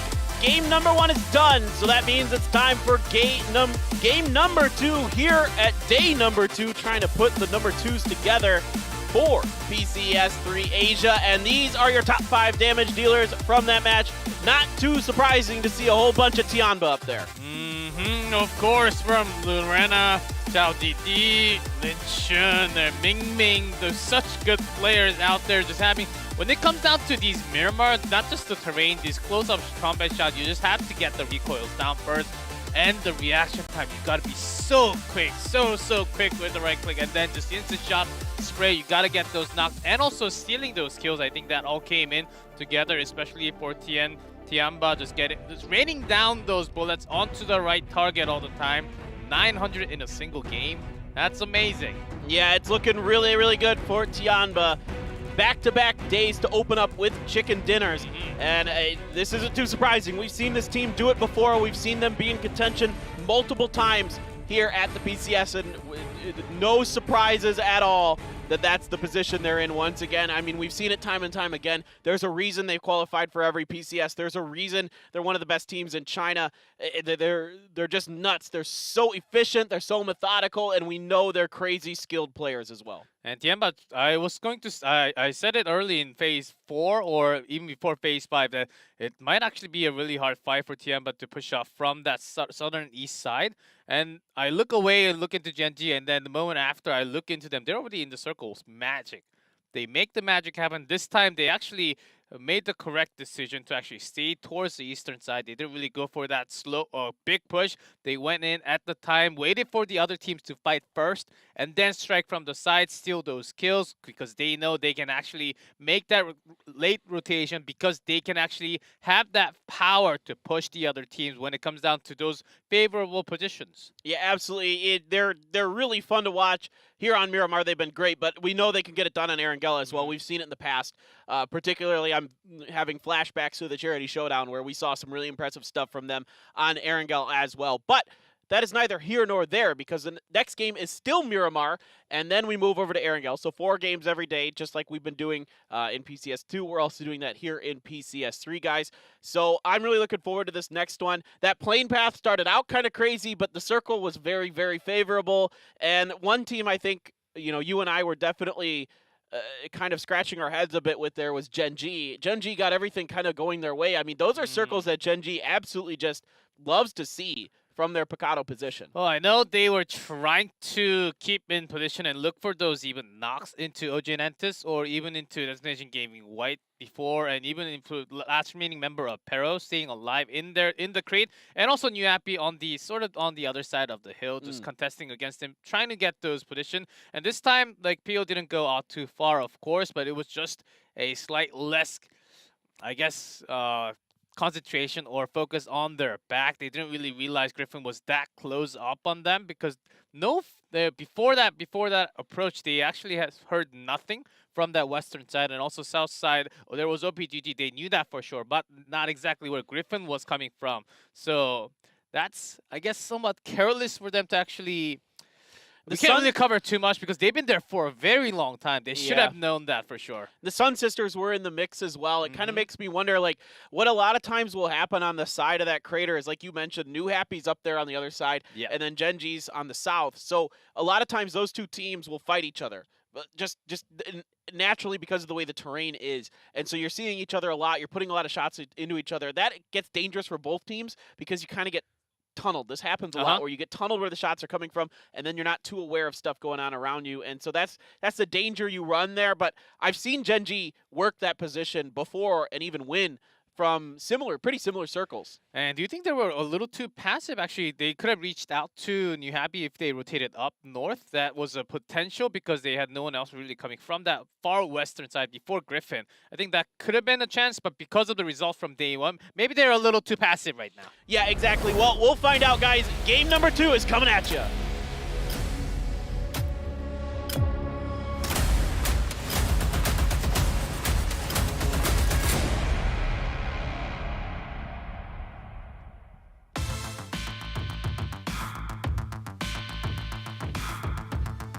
Locked and loaded, ready for the second game of the day, the final Miramar of the day. And these planes not very nice. They're very, very far to the east. They've been really favoring this east side of the map, so it's making a little bit of challenge for the teams that want to go over to the western side. Yeah, not bad for infantry though, and not bad either for OJ and Entus, and also Tiamba. This time actually not going all the way towards the west, staying towards for the Paraiso. This time I think that's a smarter choice, knowing that no one else is actually on that spot at all. Yeah, I think this is going to be interesting for infantry because they've been given not terrible circles, but you know, a lot of the circles have been eastern heavy, and when you're coming out of Impala, those are the circles you have to take advantage of because you are on a eastern coast, so you no matter what, you're often going to be playing from an edge-ish position, but they haven't really been able to do it so far, whereas some of these other teams like Tianba and Entus have. If you get that somewhat eastern circle or from the central side, you can push into Bendita and make that slow away. But escaping out from Bendita can actually become a trap on your own. So I think that's one hard decision if they want to go for those pushes. I think that's one potentially option. Ooh, but quite a northern circle, so not bad for Entus, and also great for New Happy as they're already going towards that path. Yeah, this is going to be interesting. There's a couple of those compounds right around New Happy, especially the one that's to the west of them that I see a lot of teams hang out in that has pretty good vision and pretty easy to control. Let's see if that's what they opt to go for right away. Meanwhile, K7 is split out way up there by Toreya Humada. Sierra Blanca once again, Sun Sisters, Peros, and El Azahar.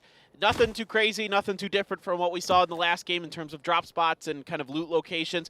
Other than I'd say we don't have a member of 4 AM that actually kind of accidentally gets a little too far out from his team. Oh, yes.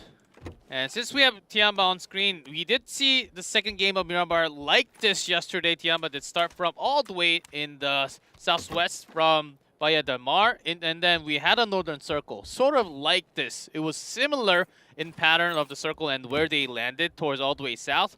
So, and Tiamba started to fall apart from that moment on into Erangel, into game 3 and 4. This will be another very hard rotation for Tiamba if they can make it happen this time. Maybe it's their chance.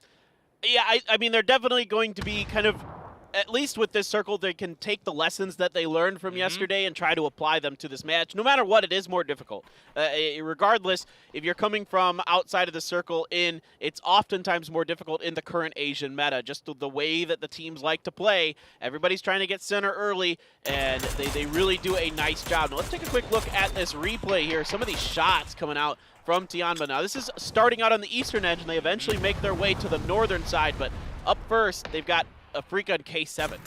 Yeah, this was actually the play that we were amazed with the rotation. For the late rotation, wait until that blue line and then make a short rotation. I thought they were going to move in down a little bit further. They had some other covers if they moved down, but still staying on top, being that patient player, and kept and led them to a victory in game 1. And it just shows you how important it is, particularly on Miramar. On all the maps, of course, it's important, but on Miramar to keep those vehicles up till the end. If they don't have those vehicles, that rotation they made is like 3 times as hard. They can still do it, but it's much more difficult. Yeah, they would have lost a lot more members and not kept the 3-man squad until the very last moment.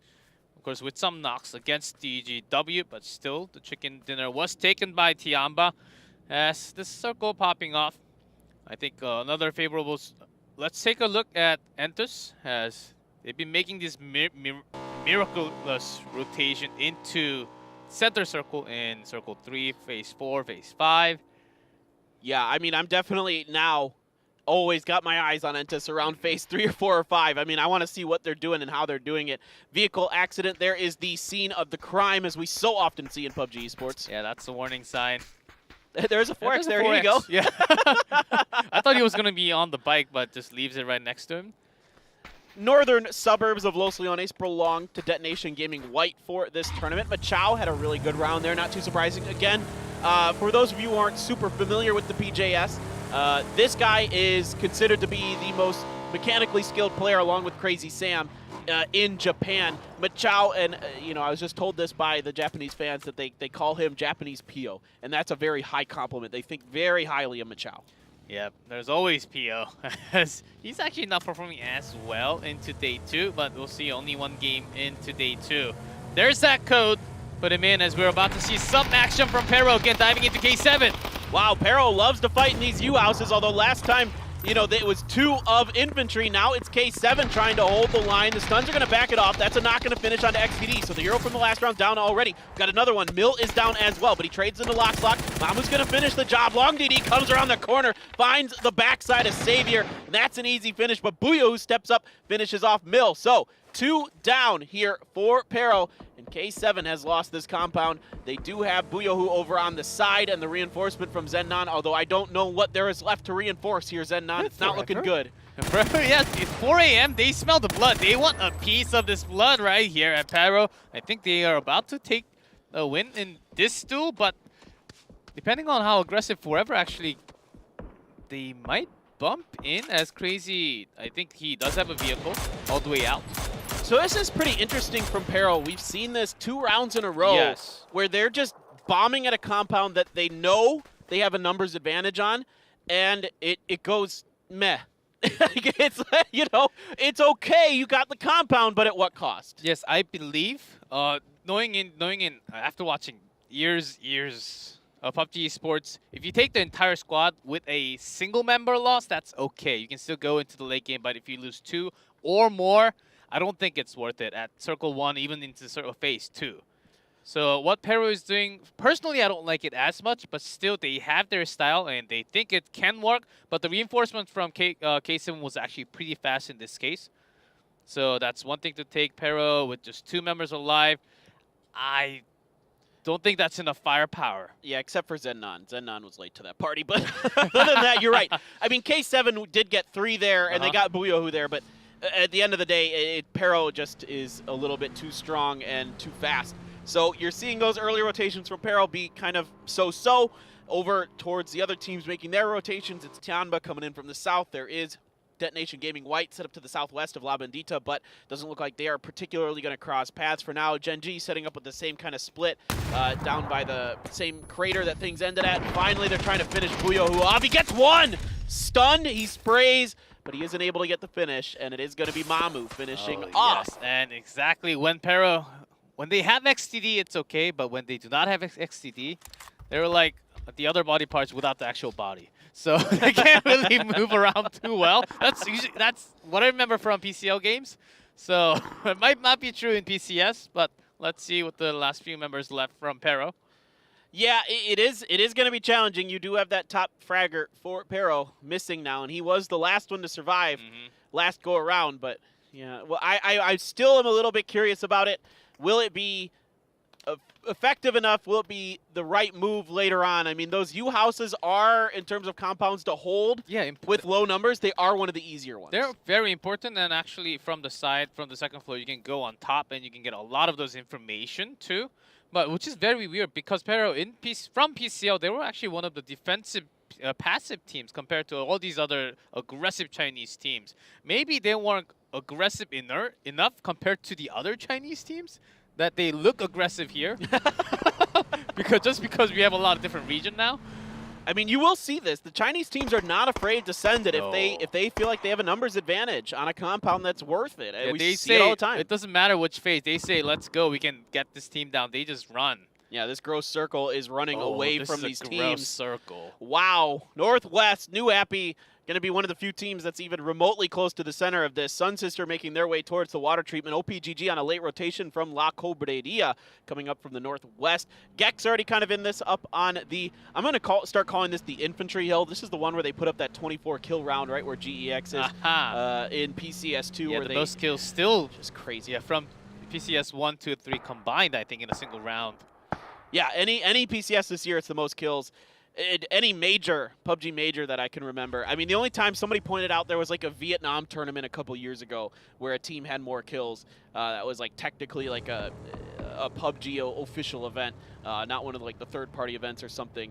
But these guys, infantry, we know they're capable of popping off. If you're an infantry fan, hold tight. I think there might be some hope left for them. Speaking of, they're actually above Entis in this rotation with the Freak of Freaks a little bit to the south, but Entis is pretty split. They tried their standard 2-2, and now they're having teams cut in the middle of them. So now we've got Entis in kind of a difficult, unusual situation. Speaking of multi-circle gaming, trying to cut BLG off. Spear, he's Whoa, he's got to get behind the... Okay, he's okay. Yeah, still because of the terrain close to no shots being taken there.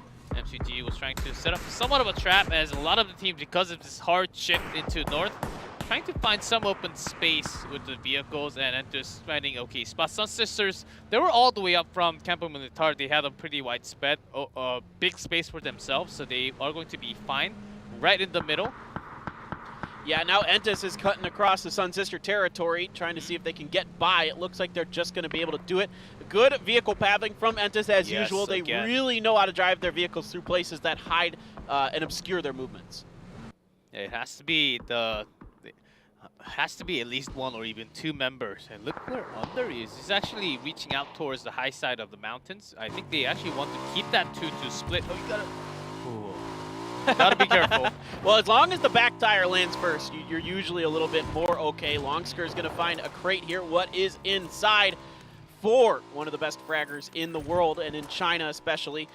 This guy is always up there in the kill feed, and you can only hold him back for so long, I feel like, before infantry starts to pop off. A 2-2 split for them coming up.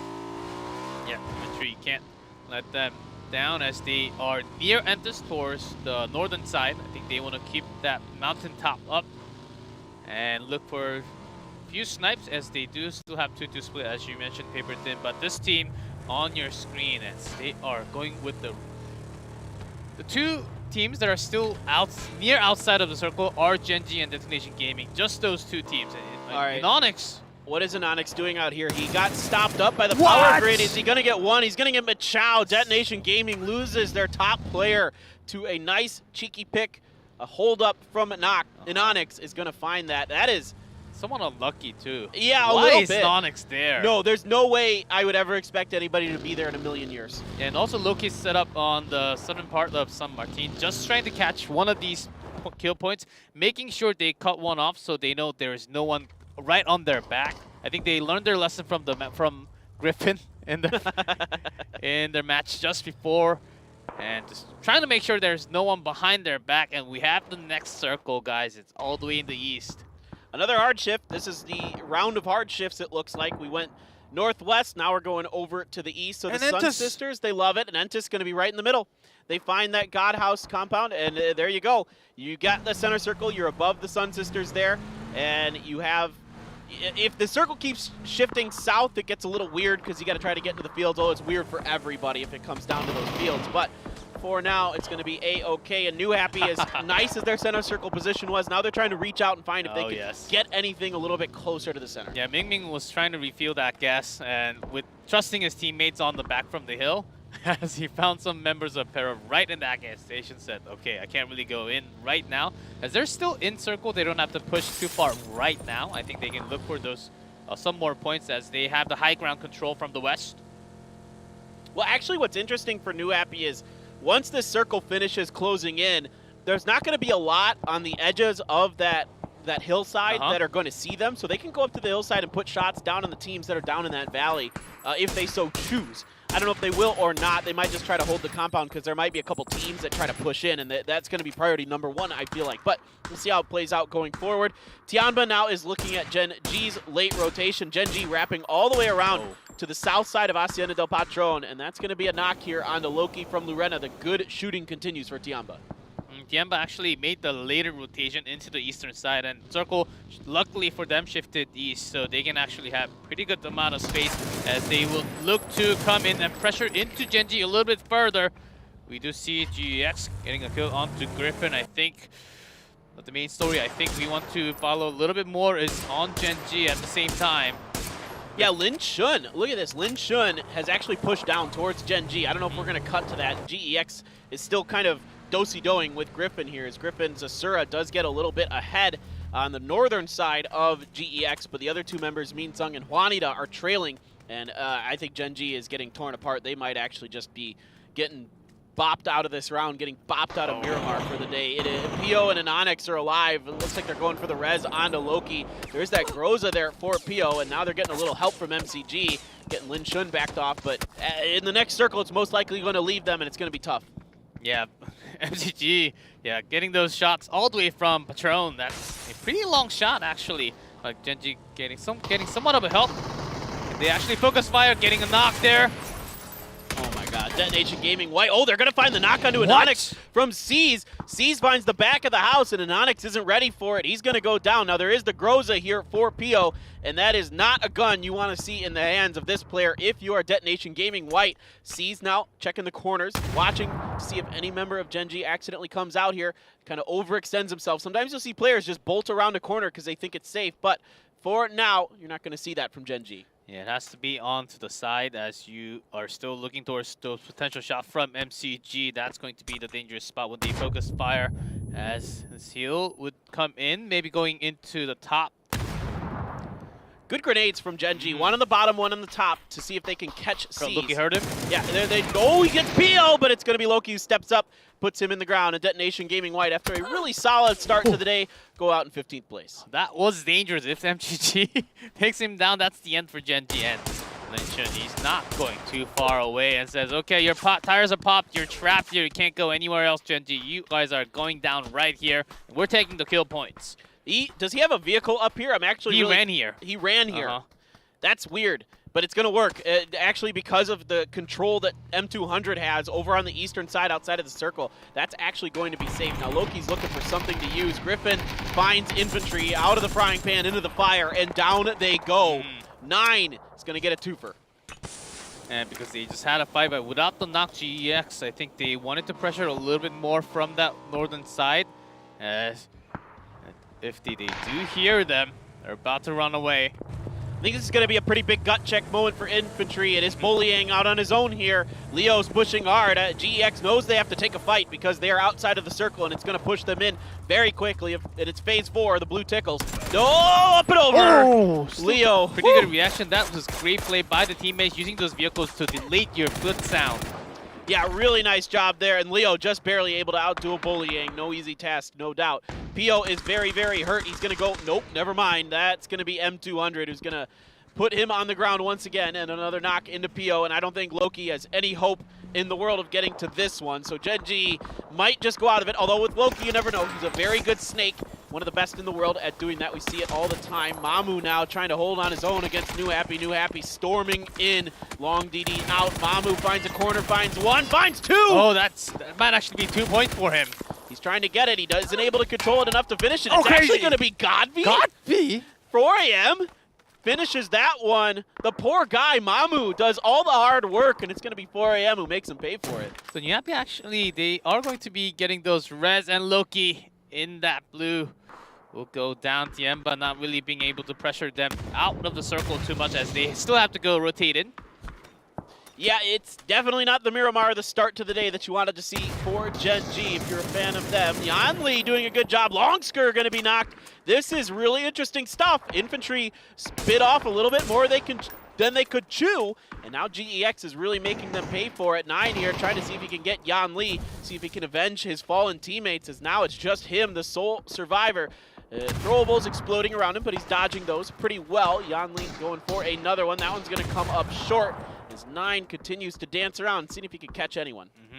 As long as 9 takes care of Yan Li from the side, and Entus actually helps him out in big time. So 9 might actually be safe. OPG will also look to pressure into Ifty if he gets a chance. Look at Entus. They're coming up from their spot. They're reaching out for these kills. They're not going to get there just in time, but they do find a knock on a Hansia on the other side. So at the end of the day, I like what we're seeing from Entus. Now, if they can get back to their position, if they didn't overextend, then this is fantastic. Indigo does finish the point onto Hansia there. So Mao Ye, he's going for the heals, but this is, again, a blue that hurts a lot. He's just trying to see if he can get a cheeky point before he goes down. And at this point, he's surrendering, trying to see if he can shoot his own grenade out of the air. You can shoot the grenades in the air. If you hit him with a bullet, they do land. But he isn't able to do it, and that is going to be GEX doing a great job against infantry in the fight, but the blue is too much to handle. VLG now makes a rotation, a dangerous one into the center of the circle. Godby finds the knocks. Polly steals the point. Yeah, that was a pretty good, risky but pretty good decision-making by VLG. If they had the full squad going into that small dip right there, I think they could have been okay for the next few upcoming circle. They were going to be challenged by MCG, but not in the next few minutes. So, yep, big rotation, well made. Just loses a member. I don't think that's too bad, just losing Spear there.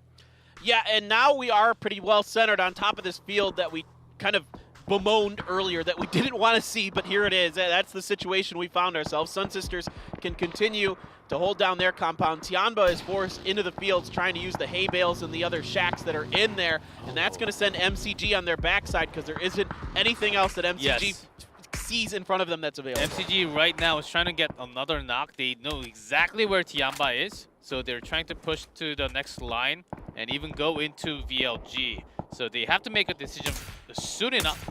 I think they will just choose to rotate towards the eastern side. Against 4 AM, there's no way. And VLG's already had that big dip set up.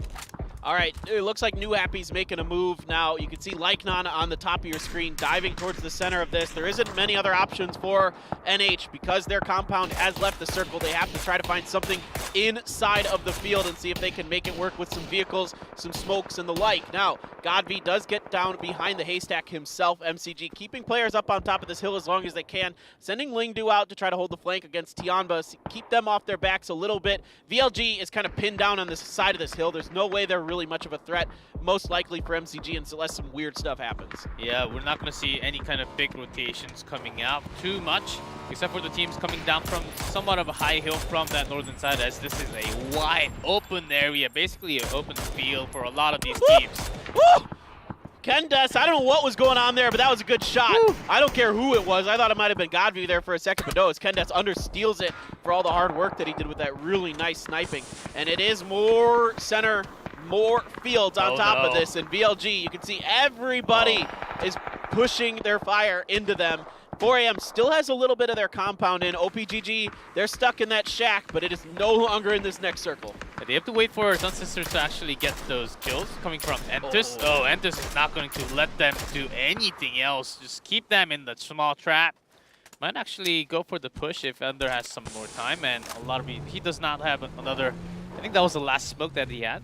I mean, Under's setting up to just do everything he can to keep OPGG pinned, do as much damage to them as possible, and probably pick up a point or two along the way. Now MCG has no choice but to try to go into the field. Tianba is making their rotation ahead of it, so it's going to be first up Tianba. They're going to be able to set up, and MCG as well gets in without taking a whole bunch of damage right away, and Tianba is getting ripped apart. Yeah, but because you have so many teams from so many different angles, even if you go in, unless you have two vehicles blocking the entire side, you're not going to be safe. You're going to be knocked so many times. Even if you're in the smoke, a lot of these teams will just spray down bullets, making sure you are not safe in there. Once they get the knock, they will push you in immediately.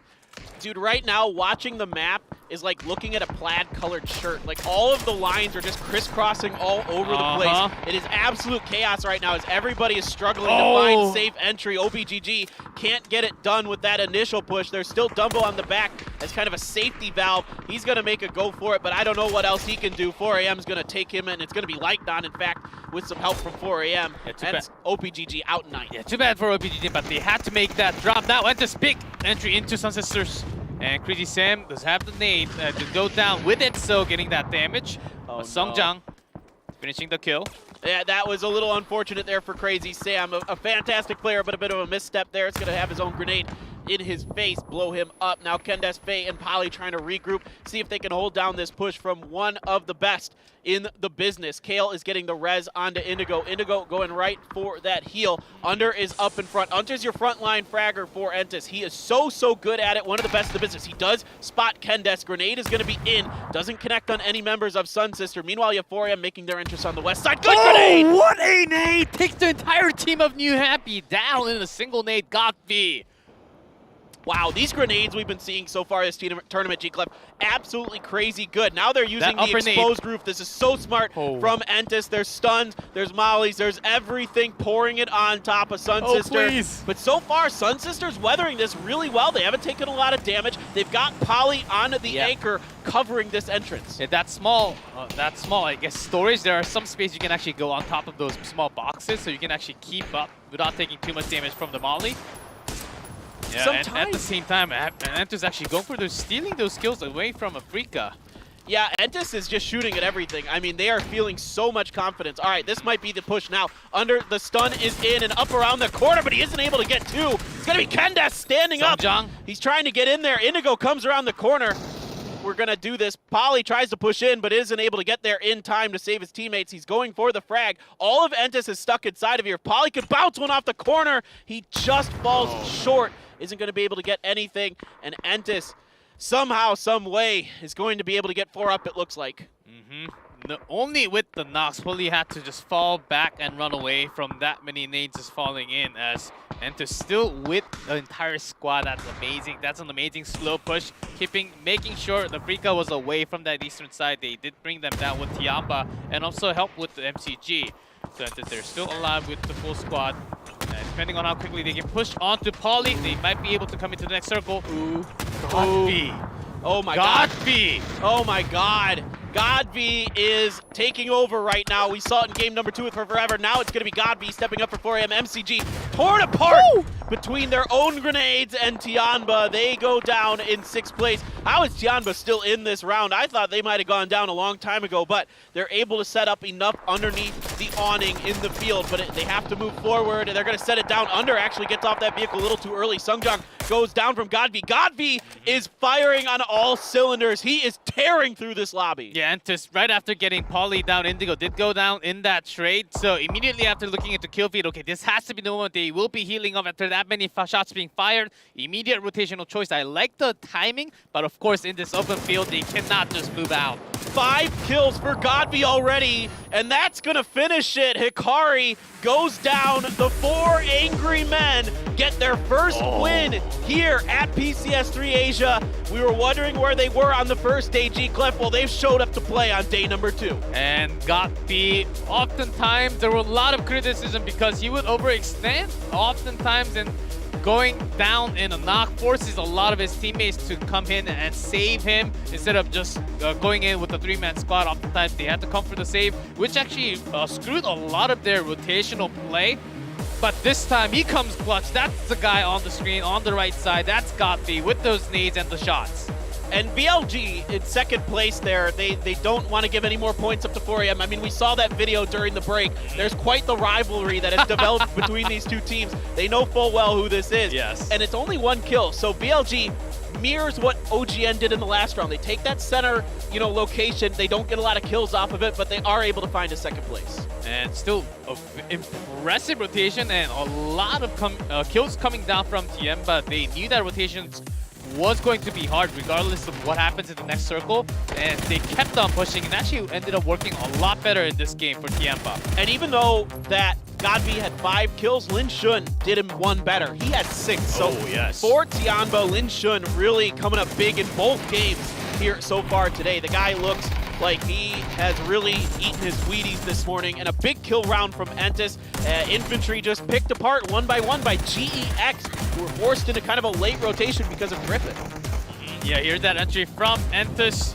Yes, Crazy Sam unfortunately went down to his own nade, but still 4AM coming clutch. That 1 nade for the entire team. Good. All good. So good. Under's first in, isn't able to get a knock. Then they are saved, and Ken Des finds 2, but isn't able to find any more. This grenade almost ends VLG, but they're able to survive just long enough. Multi-Circle Gaming, they could hang out on this plateau for a long time, but at the end of the day, you cook a grenade in your own hand, your teammate gets knocked, you go down, and Hikari, he knows full well. Hikari knows full well that he has no hope. Just see you guys. Meet you guys in Erangel. We'll see ya. We'll see ya in the apartments? Question mark? Probably not. I don't think so. I don't think it's happening in this. No. Not in not in PCS3. Not with how well VLG is doing. I don't think you can afford to kind of give it up right now, especially with 4AM coming in with a win off of that last game. That's going to send them higher up into the point standings. VLG is going to stay somewhere up near the top. I think Tianba's going to be really close. I think Tianba's going to leapfrog them because they had so many more kills. They got a lot of kills and also a push into Gen G. I think that's going to put another pressure because I think the VLG 4AM, I think that landmark fight is basically over after day 1, but Tiamba Genji, that story continues into that South George. When we move into Erangel very soon, we even saw them actually going into, even for the test match that we had before the actual broadcast, they were staying outside of the circle, but in that South George. The only 2 teams that did not leave They were just staying in that blue, just contesting against each other. I think that's another reason why Tiamba just went aggressive, said, okay, let's bring them down right now before we get into the next map. Yeah, I think now you're posed with a really difficult question if you're Gen G. You're already struggling throughout this tournament. Now your opponent for South George is doing extremely well. You can't really afford to fight over South George anymore. Because Tianba, yeah, you could put a thorn in Tianba's side. You could play the spoiler and just try to ruin Tianba's day. But at the end of the day, if you're Gen G, you should be looking to try to win this tournament, I feel like. And that's exactly what I feel. I think a lot of fans would be feeling exactly the same as Gen G's not doing too well at all in this tournament yet. As big point for 4 a.m. Finally a chicken dinner for them, but another pretty good round for Tiamba. So finally that curse from day one has been broken. And again, and just staying on top, we see Multi-Circle Gaming still always in that top 4, top 5, top 6 spot, along with Vierlu Ghibli. So these teams just staying on top, especially Entus, MCG, and also Ghibli. Well, they're tenacious. All of these teams are tenacious. I mean, look at this. In the top 5 of this match, you had the top 4 teams. You have Tianba, you have Entus, you have Multi-Circle Gaming, you have VRLU Ghibli.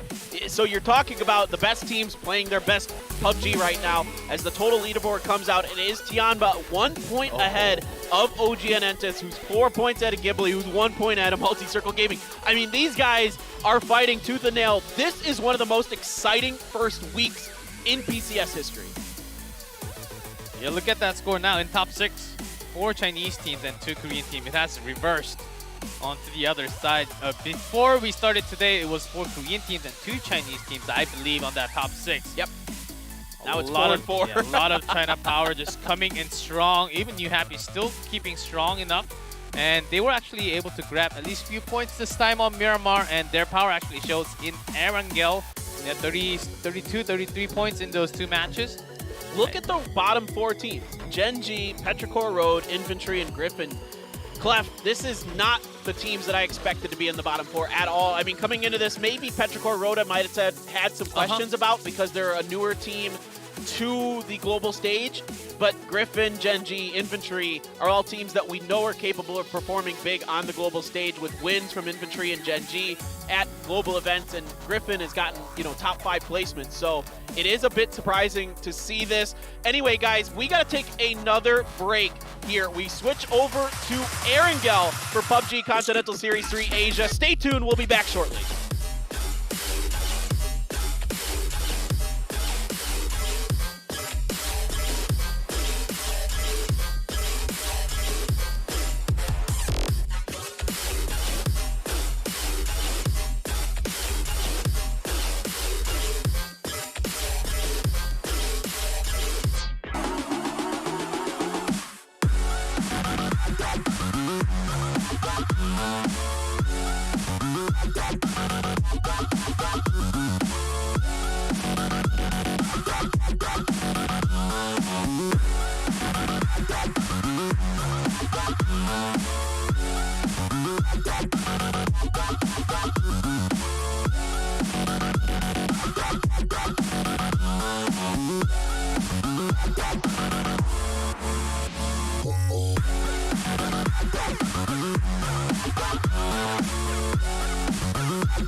个人，他们满边，他们满边。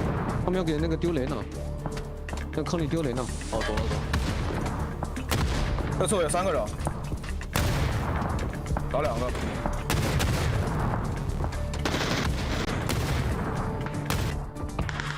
先把这个，毒死了，恩纳斯毒死了。恩纳斯没了，恩纳斯没了，恩纳斯没了。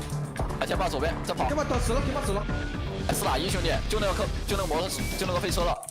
我已丢了。那个飞车。就这个。该不给，应该不给分了。我操，兄弟，我他妈0杀。我也0杀。没意思。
right, guys, we're back. It's time. Our wonderful host, Lee Hyun-kyung, is here, and G-Clef is going to do a little translating for us as we break things down from what we've seen in the first couple games. And I think it's been a lot of China here so far, G-Clef. Yeah, so far, chickens for China back-to-back on Miramar, as that's a big moment for Tiamba, and also 4 AM, putting them into that top 6 now.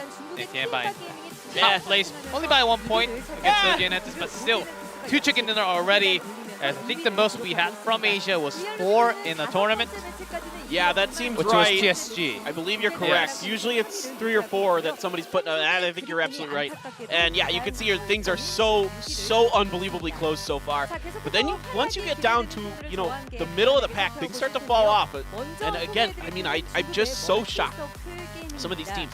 All right, so Multi-Circle Gaming just looks so hardy. They're so strong right now, G-Clef. I mean, these are guys, they've been working out. They've been pumping their iron.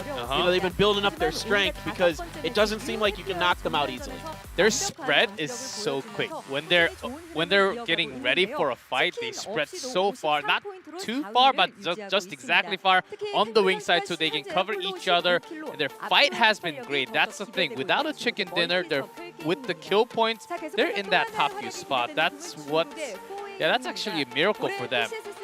And this team has come to play. They played okay yesterday, but today they're playing really good so far. Their Miramar great. Godby stepping up big. And we talked about this yesterday, G-Clef, that Godby has been playing a lot better in the PCL recently. He's really been stepping up for this team. Yeah, especially with Crazy now in the squad. They've been having a lot of aggressive moments, just like the old times, but with just the right amount of time. Like Godby would expand, but he wouldn't overextend too far so that he couldn't be saved by his teammates. And also, forever Shallow Crazy just setting up a pretty good spot so that Godby will always be safe when he's reaching out for that next spot for the team.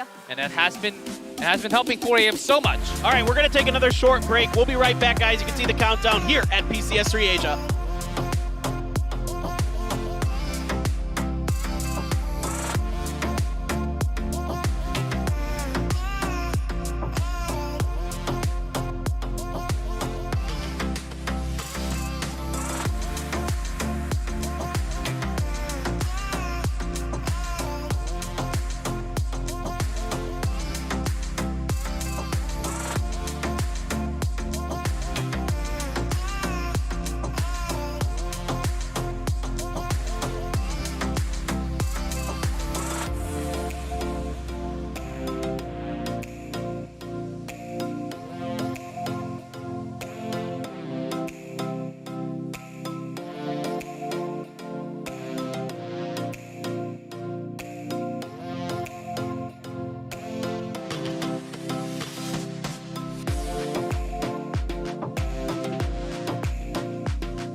Stop looking at your past anymore. We will never be the same again. The truth is never easy, you know. Sometimes you need to be your hero. Free yourself from what.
welcome back, everybody. PUBG Continental Series 3 Asia. Game number 3 on the way. We shift over to Erangel now. Miramar is done as we move forward. It's only 4 games per day. It's fast and furious, paper thin, G-Clef. And, you know, Erangel was all China. Can Korea turn it around here as we go over to the grassy plains? Yeah, Miramar basically Tiamba first and then 4 a.m. So compared to yesterday, a lot more chicken for China. Certainly, and other regions not really showing that much power. We don't see GEX coming strong at all. We see a lot of teams from China actually getting a lot of those kills, rising up on top of those standings. Now, is that enough from Miramar to boost them up into Erangel? Because the story continues. Let's mention once again Tiamba versus Gen.G. It's time to back off, Gen.G. I don't feel anything from them this tournament yet. Of course, they're a strong team. There's always potential, but I just don't feel anything. Their rotation's not working. They're not really even making those pushes at all. And they can't really make those entries like OG and Entus is doing at all. So right now, moving into a different map, just avoid the fight. Look for those miracles. I think that's exactly how they should bump up their points. And then getting those slower start will be okay into day 3 and 4. Yeah, it feels like there's kind of a loss of confidence here for Gen.G. Big time. And I guess you could argue that if you're going to fight for... If you're going to fight for the South Georgia area, maybe if you win it, then you get the confidence back. But I just don't think it's ever going to be worth it. I think they will go down even into... They're in the basement right now, but they're digging holes if they're challenging against Tiamba. You're putting another basement in a basement. Yes. I mean, that's not a good idea in this case. You know, this isn't a parking garage. This isn't an underground parking garage where there's all kinds of space down there. I'm really worried about them. I'm worried about infantry, 2 teams that I really thought coming into this would perform relatively well. And you know, if you were to ask me to make like a top 5, I probably would have had definitely infantry in that top 5. I probably would have had to kind of hem and haw a little bit about Gen.G. But infantry, for sure, I thought was going to be a contender coming into this. Yep, after taking a break, I thought they would be totally fine in PCS3, but not really showing their power at all. Tiamba, though, today, they're really starting to gather those points to be in top of the leaderboard right now. Right on top, not by too far. But let's keep an eye on OG and Entus. And do want to say Multi-Circle Gaming. They're like a tsunami of squad. They push through. They 1-5. They remind me of these old, like the old 4 a.m. that love to fight everywhere. They just push out the other teams, which is not really happening from any other team but Multi-Circle Gaming in this tournament right now. Yeah, they're doing a great job playing from a... I don't want to say they're completely edge, but we often see them fighting on the edges and doing well out there, taking good fights. And like you mentioned, they're doing a great job fanning out in their fights quickly and effectively, and kind of just they're taking the fight to the other teams. The other teams are the ones that are often on the back foot. Yes. Now in that last game, they set up on that plateau and kind of were fortunate enough to have the circle hang out around down there, so they could just kind of hang out, take shots. But we are ready for game number 3, the first Erangel of the day, guys.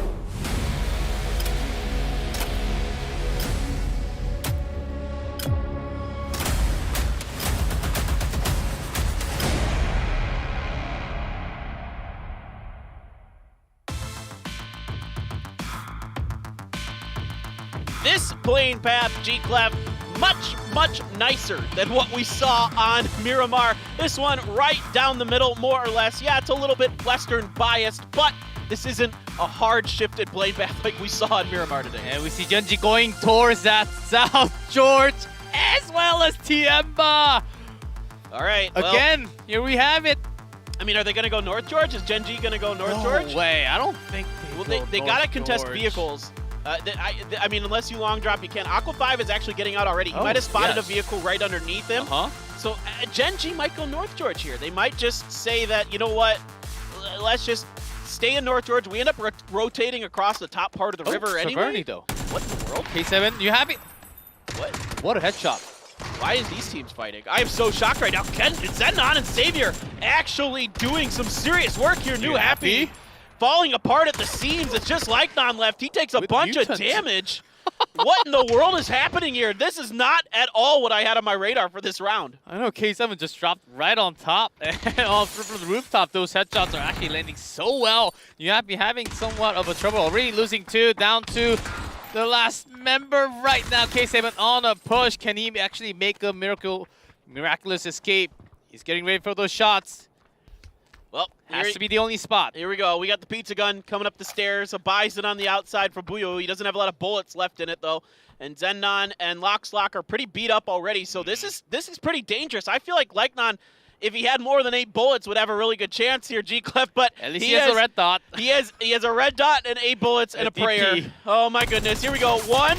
He gets the first, isn't able to get the second. Oh, good jump. If he had more bullets, he might have been able to do that. But also 3 bullets. Oh my god. For Jenna only on that mutant. I think he's the one that picked up so many kills, leading into those headshots. But you happy? It's a 0 kills. Game of centimeters. Just every little thing matters in PUBG, and you can see why there.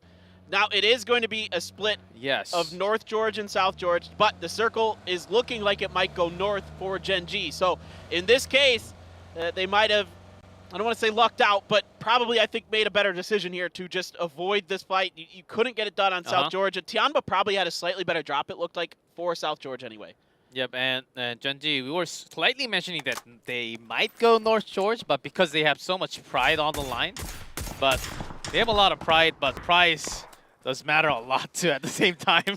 Yeah, I felt like coming into this that, gosh, Godby, so good, so good. Look at the shooting as well into VLG. I mean, he's just doing it all. Forever, of course, is we know nuts, and this was Godby's turn to step up. But yeah, go ahead. Yeah, as right after the replay, we were looking into 4 a.m., but Tianba actually, this is the rotation.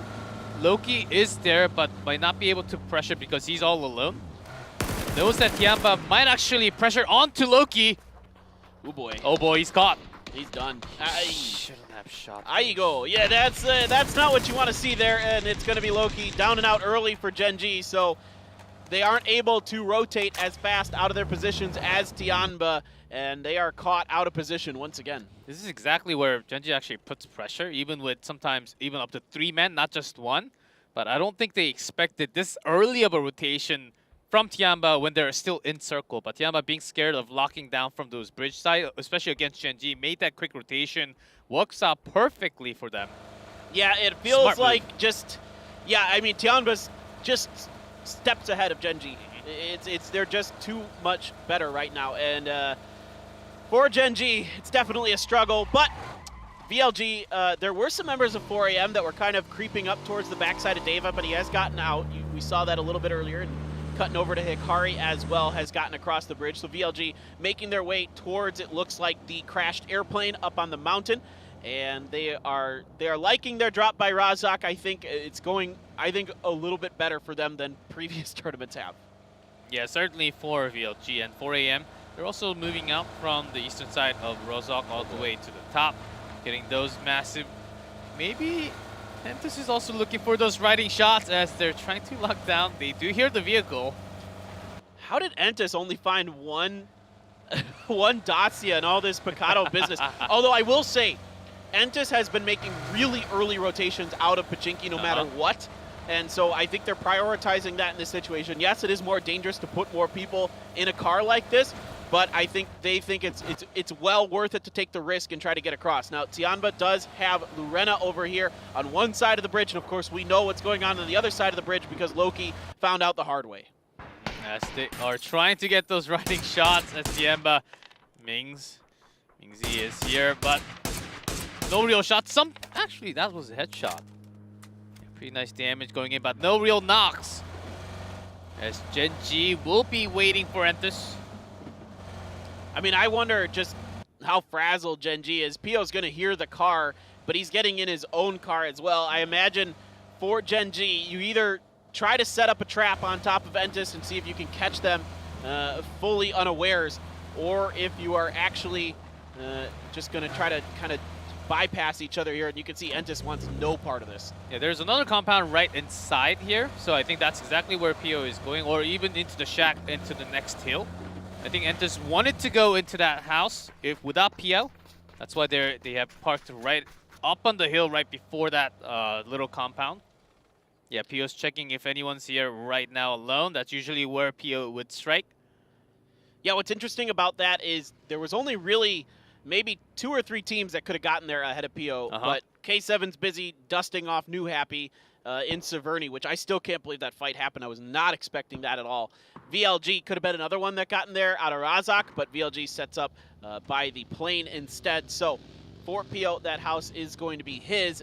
MCG making a early entrance into the middle as they cross the shooting range area. Tianba now going to regroup with all 4 of their members. Oops. I think this is still... Yep, can always happen. Okay, let's keep it a secret, guys. Okay, just Nobody between saw you, it. Just between. If we all closed our eyes, it never happened. No one say anything, okay?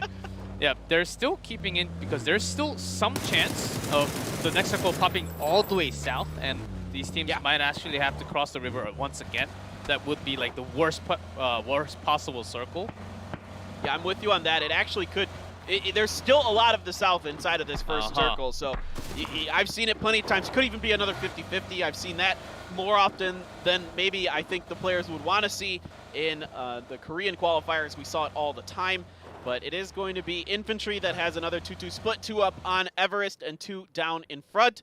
That is more of a Gen G split that I traditionally see out of them when they have South George. Yeah, especially before crossing the river, trying to get all the scouting information and checking all those houses across the river so they can actually have an easier entrance, maybe even through that long bridge into Jorgopol. I think that's another chance that if they can try to do. They're going down the Mount Everest there, but Pero is right next to them. They did hear those vehicles. VLG is just scoping out their territory. They've established it, they've carved it out for themselves, and now they just wait to see who will be the ones to try to contest it. There is 4 AM lurking on their southeast side. They have a Freaka up to the northeast, but I don't think any of these teams are really going to push too much further. I could see Crazy from 4 AM in a vehicle driving around. He's more just checking the perimeter in front of 4 AM, a little bit to the south of VLG. MCG has, you know, the 2-2 split by the shooting range. Yeah. Yeah, I have a real good feeling that we might just end up near where MCG is right now, right on the south side of shooting range near those broken airplanes. And those are going to be the pretty good splits for MCG, and also VLG right on top of those small mountains. And look at Entis. They go all the way up by Zarki, loot up a little bit around there, establish a lot of that territory for themselves, and right towards the shooting range, you have the Swami hat on here. G-Clef, the future predictor. Can you please tell me what the lottery numbers are tomorrow? I'll buy one first and they'll tell you after. Whoa, I see how it is. Wow. Look, Ant is actually making a pretty big rotation onto K7, but if they use the beach side, they can't really get shot too many shots. Yeah, because you have those angles covered. Yeah, everybody on the western side of this, except I'd say Entis, is a little bit nervous because you got to cross the bridges and try to cut through these teams. First one going to give it a go. Pero hits a tree. Oh boy, that's no good. You're giving Tianba a lot of time to shoot at you. Luren is going to get it. Yeah, it's just too easy. So good. Yeah, it's at that point you're dead to rights. Had no escape either. But still just locking one down, and that might not be the only one. As Pero, they lost one, okay. That's a big cost, but we'll just make the reverse rotation. Yeah, you can try the other side of that particular road that Tianba is guarding, but Tianba's already in a movement to guard the other side of that bridge. So Tianba's going to try to keep both bridges completely barricaded as best as they can, it looks like, potentially. M200 has made his way down there. For Pero, there is the option to try to swim from the Razak area across right now, but 4 AM is over there. That's kind of spread out along that riverbank, so that's going to be tough too. Griffin has found the kind of normal home for them is the Zarki area, but they rotate by Entis. I don't think Sungdong is going to fight them too much here, though. Yeah, but as the rest of the squad, they had a pretty big wide spread with vehicle angle from the left side of the circle, the new circle, and they checked towards the beach side. Okay, no one's here, but there was some shots taken by K7. And after having those understandings, and there are not that many compounds to the west of Severny, only a couple, and made the choice to go directly into those, basically a jungle right in between. I really want to keep my eyes on Entis, not just because they're in second place right now, but because I'm having flashbacks to a circle that ended around the shooting range, and you guys can get that code. Time! While I'm talking, and definitely code time. But Entis won a game right by the shooting range where they worked in towards the western side of the shooting range, came up the hill and beat G9, who were coming down the hill. That was either the Charity Showdown or PCS1. It's escaping me which one it is. Now Godby's turn for the Groza, and if he's going to keep that kind of momentum that he built from the last game, that is a scary, scary gun to have in his hands. For sure. 4 a.m. actually had a pretty good setup on top of Rozak, trying to catch any team, any kind of kills with that easy rotation. Again, I think they're just keeping the exact same type of strategy again until day number 2, but no easy rotation coming out from any other 15 teams that are still in the game. Yeah, infantry's just driving around the edges, and you talked about this at the very beginning of the broadcast, G-Clef. They've been trying to make this, this edge strategy work, but it hasn't really paid off so far. Yeah, only for Tiamba, other than Tiamba, Genji, Infantry, Griffin, who actually decided to go a little bit early this time, is actually going to find an okay spot because they made that earlier entry from near hospital in that edge of first circle. And we go right into the east side of shooting range. Not too much. OPGG actually will be able to control a lot of those open space from the storage down. Yeah, the backside of OPGG is very open, and you can see actually Godby is kind of driving in that general direction. There are those line of shacks in there that you can kind of hang out at and make it work, but usually you're only doing that if you're desperate and you're like a solo player or a two-man left. Solo squad, basically. Yeah. But, I mean, I think 4AM isn't going to extend too much further. I imagine 4AM might be looking at a rotation trap here. Nice. I think they want to catch those late rotational teams coming from Yasnaya or from school side. That's going to be Ifty. Focusing on to Entus as Sun Sister came all the way out here to challenge him. Yeah, the northwest side of this circle is bananas. There are a lot of teams up here. 1, 2, 3, 4, 5, 6, 7 that I'm counting just quickly are all, and it's going to be Entus making their kind of now quintessential patented dive towards the center around phase 3 or 4, and they're doing it a little bit earlier than usual, but the circle has kind of forced the issue. They have Genji right underneath them to their south. Under's going to pop out of his vehicle. It looks like Kale might be dead and out. Indeed he is. Faye is going to find that one. Yeah, a lot of teams actually just rotating into that higher spot on top of this hill right below, right on the south side of shooting range, as number 5 again caught with that big rotation. This had to be the risk. They lose another member, only 2 men left for Genji, but they do find a somewhat of a safe spot in that center. And let's point this out. It is Anonix and PO left. If there's any 2 players in the world who can get it done as a duo, it's these 2. And this compound, not too bad. Pretty well defendable, especially for 2 people. I will say, all things considered, they're dead center. Not the end of the world. Not the end of the world, and actually one of the better rotations that we have seen so far from Genji. And they're going to be there for a while. So moving away from them, we like to see Tiamba still charging in with close to no vehicle from that western side. And GEX, they're about to challenge him too. I think they have a pretty good idea. Wow. Sungjang and Under combining forces to get Hikari down and out. The top fragger for VLG is gone. Now K7 is fighting Sun Sister over by the shooting range. Tianba rolls up behind GEX. I don't think they have any idea that anyone from Tianba is here, and that's going to be a quick down and out onto Leo. At GEX, I think they must have heard a lot of rotation from Genji and was scared that there could have been some traps set up by the other teams. So they will lose a couple, but I think they will still have few members left into the next phase. Yeah, because of all the chaos going on in the northern side of this circle, I think GEX got pretty distracted by that, and in this case now they're full. Oh gosh. Okay, bye-bye, Sun Sister. It's MCG. Well, MCG, they had an early control over the shooting range, but Sun Sister, I think they poked at the pretty good timing, but you just cannot win a good fight against a near full squad of MCG. But K7, it's going to be a 1-for-1 for the Nox there. The reinforcements coming for Entus. They're late for MCG because they're caught up in the shooting range. So even though it was knock for knock, it's going to be Entus who's able to bring their numbers to bear and take Tank out. Entus, they know exactly when to push and where to push. And VLG, they did hear the rotation of Genji. They know that Genji is right in this spot. So I think they want to go for the challenge, knowing that this angle is actually not you can't really see this angle from if you stay in these compounds. Yeah, up on this hill, you can kind of push this compound a bit. Then you got to throw a few smokes maybe to get down. But other than that, you can get it done for sure. And Melifo finding Juanita. He's down, but Melifo is knocked. 2Heart steps up, trying to take C's down. C's very, very, very hurt. 2Heart just needs to land one more bullet, but C's able to safely get behind the hill for now. And early on, Griffin suffering another loss. No kills yet for them. They're trying to get something going. They are dead last on the leaderboard. Yeah, but still a lot faster of a rotation. I love their rotational play so far in this game from Griffin, taking advantage of the positions here. Multi-circle game, can they do it once again? It is Summer, but not enough this time. Summer almost one-mans it there against K7. He gets 2, isn't able to finish it. There might be some going down to the blue, though, as well, as it is phase 4. Under now was watching, he heard, he sees, he heard the vehicle from DAY2 Gaming, he heard the shots from K7. He hasn't been able to find any luck connecting shots with that. Tianba now is going to have to make their way in on the western side between Pero and Entis. Yeah, that can be challenging.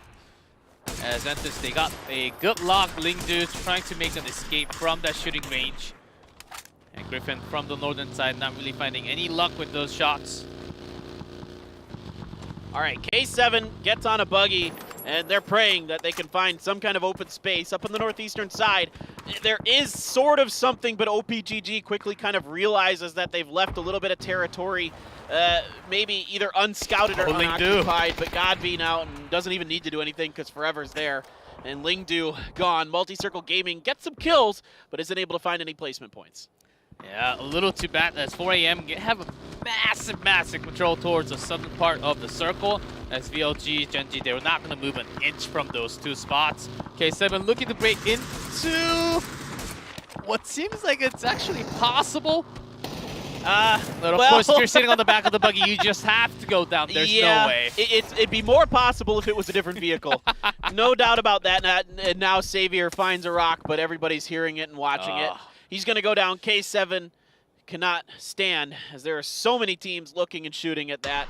Indigo is going to fall for Entis. Now it's up to Under and Sungjang to get it done. 3 kills, though, so not the end of the world for them. DAY2 Gaming White is now coming up the hill with their surviving member. Sungjang going to let some grenades fly, see if he can find anything. Gokuri doing some good shots. Going to put the damage into Sungjang. That's going to put him behind the tree. Yeah, and the pathing for DAY2 Gaming White to go up to Entis will actually be really hard because of some angles available from Griffin down.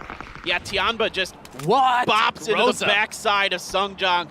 They recognize they've been keeping track of their kill feed. You got to give Tianba a lot of credit. They knew that Entis was already beaten up, and they just come in the backside and pick up a kill in the midst of all this fighting. But here's Pero now as well, so it's a third party on a third party. Pero gets the job done. Tianba down in 11th place. And while this is all happening, Under trying to make a move, go into the circle, actually will be pretty safe. Getting shot at right now by VLG. Can he actually escape into the circle? It seems like that's almost possible. And DAY2 Gaming White, they're actually challenging up to Pero. Well, they have no other choice, really. They got to make a fight happen, and this is about the only opportunity they have. They're not ready for that, though. Machao goes down quick to the combined fire here between XDD, Mill, and Long DD, and that is going to be DAY2 Gaming done. Good stand, good defense. Now it is Griffin, who still has 3 up, and they've been kind of left alone. Everybody else went for the circle. Griffin waited patiently on the edge. Okay. 4 AM is still very spread apart. There might be a chance that they can actually break into Forever and Gotti. The only 2 members, Crazy and Shalu, very far away from the other 2. And they might be regretting this 2-2 split. Yeah, this is going to be a little weird for Griffin, though, because they have to deal with Pero first, and that might open the door for 4 AM to come up on the backside and third party flank this. 2Heart goes down so quick. XDD is rocking and rolling with the SLR. Feels like he's hitting every shot he takes. Long DD coming in with his barrel as well. And this is Griffin getting mowed down. Yeah, went in a little too much, and Griffin goes out in 9th place. Pero will actually be able to pick up a lot of kill points by staying near that, near the circle, edge of the circle, as 4 AM is now going to fully press on them. Yeah, I think now 4 AM might just, do what they do best, and that's set up barricades on the edges of the circles. Liu sprays in there, but there's a smoke, makes it a little bit hard to see exactly what's going on. Godby has that Groza that we mentioned earlier looking, and Long DD, I don't know if he's gonna see this coming.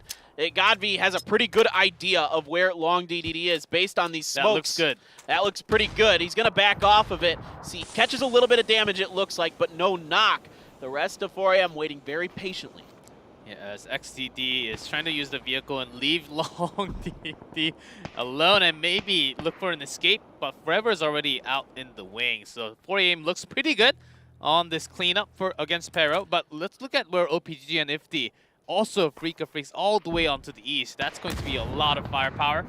Well, this move by Godby completely split up the two survivors from Pero. It's a really nice move. He doesn't overextend. He seems to have kind of reeled himself in, and now they're going to focus their fire down quick and easy. Long DD headshotted from the Groza, and now it is one left there. XDD trying to survive, trying to hold on for Pero, but 4AM has come down to bear. Infantry in the meantime over on the side. Everybody trying to get in from the eastern edge, and everybody has nothing but the edge of the circle to hang on to. And 4AM, it seems like they almost have the chicken dinner in this next circle because they have a lot of high ground control on these grounds, and also mostly on that southern side. And a lot of teams are basically focused down here, looking for some luck, going into that vehicle, but the fucker's gonna spray, get that 2 knock. Woof. Dang Jay and EJ were not ready for that. They were looking at that motorcycle, getting ready to make a rotation. Alfaka scouts it out, gets the double, gets the job done. And now Afrika is reeling with some bolts even. That's not what Afrika wants, no doubt about it. They are not a bolting team. Now Alfaka, though, tries to cut ahead, and it's going to be 9 from Infantry, who makes him pay. Ao is going to see if he can cut a little bit further down and keep himself safe. There's not much space. Maybe look for the rock right there as he actually took no damage from that, so nicely done, but can't hold on for too long. And there will be 4AM also pushing on the way. Afrika Freaks in the middle goes out, and Onyx gets one more on the way. Infantry's still 4 up. Let's not count them out. This might be the round where they finally come alive. Longsker kills AO, OPGG out in 5th. We're down to 4 teams. Anonix does get into the top 4 for Gen G. So, like you mentioned, they make a good rotation. He does go down to Godby in the end, but they are able to pick up some placement points finally. One of the better rounds, surprisingly, that we've seen out of Gen G. VLG, though, in trouble. It is Forever finding Lambu. There's only one standing for that team right now. Godby looking to finish the job. Yeah. Forever has 4, Godby has 3. There's another good grenade from Godby. 10 kills for 4AM. Okay, and Ifty versus 4AM, but 4AM, they do have the ground control from the higher angle. Ifty, they have a lot of vehicle cover, but they have to move out, setting up some nice angles for themselves. It is going to be off to the wing players. Shaolu versus Voilink, all the way towards that east. This is exciting. A 4v4 against 2 of the best of the best. And a pretty big open field. Oh, this is really exciting. All right, there's a good flank potentially coming here. Crazy! Got the opening down on the long skirt. Not what you want to see for Infantry, but they return fire. They're going to find Lu. So down and out is Lu. It's flushed. Bolyang has a decent angle, but Zhao Yang goes down. Crazy goes down. 2-2. 2-2. Let's see who can come out of this. These teams are trading blows like it's a heavyweight boxing match. Godby pushes down the hill in his US. There is a little bit of cover down here. There are some other vehicles in a box in the way as well. Forever is going to find 9. So now it is a 2v1. Bolyang is hurt. He hasn't been able to heal yet. He has no cover. He's in trouble. Godby just needs to land his shots. Bolyang's aware of it, trying to see if he can get it. And there is a bit of a hill in the way. He's going to run up to this Dacia, and it's going to be interesting because Godby does have an SLR, and if it gets any closer than this, he can switch over to that Groza. I think if Godby's patient, doesn't get himself knocked, he should be able to get Forever over here to finish the job. Bolyang barrier. Bolyang's going to go down. Excuse me, it was Crazy. It's over there as well, getting some kills. Forever steps up, gets the finish. Back-to-back games for 4AM, G-Clef. 4AM steps up big time, and they come up from lower than 10th place into top 5 and into maybe top 2 or 3. Back-to-back chicken dinner, China, maybe all day long for them. As a region, just showing power. They kept it very strong against all the teams that came up from Rozhok. And there were not too many challenges, just pressuring onto the right teams when they have the chance. and maintaining that high ground control. Love their play style on the second. Yeah, coming into day number 2, getting the second chicken dinner for themselves. It's been the story of PCS Asia this year. Back and forth between Korea and China day to day. But in the end, it's always been China that's able to break through. And for Korea, you know, they came out so strong yesterday. You know, we heard in some of the post-game interviews and these other things that the players were confident. They felt good. They really wanted to, you know, take a win for their region. But China, as always, comes right back better than ever. It was really impressed, and some of the other teams actually changing some of their rotational style. This time, Infantry, their rotation worked a lot better. They actually made a pretty good entrance and did not lose too many members. Griffin started to take back earlier of a rotation again, working out so much better. Genji leaving some placement points, but not really having that dominant round as we have seen before. Well, if you don't lose Loki early on for Genji, think about how different that round might have been. You don't lose, you know, you're going to lose somebody in transition with that rotation. That's not unexpected with the movement they made. But you hope to have 4 instead of 3 when you're making that move. Yeah, Tianba is insane. I think Genji, even that North George doesn't really look safe enough for them because they were basically poking out into Loki and then they went back. They went back to those cargo areas, not all the way to the South George, but getting those storages and making sure they have enough loot before they make the next rotation because they're still in the circle. Genji, I'm pretty sure they were very surprised to see that early of a poke from Tianba, as you don't really see Tianba poking out that early when they're in the first circle. Yeah, I mean, it definitely felt like Tianba didn't know that Loki was there. I think both teams kind of caught each other by surprise there, where Loki wasn't expecting Tianba to be there so early, and Tianba wasn't expecting anybody from Genji to be hanging out as a solo there.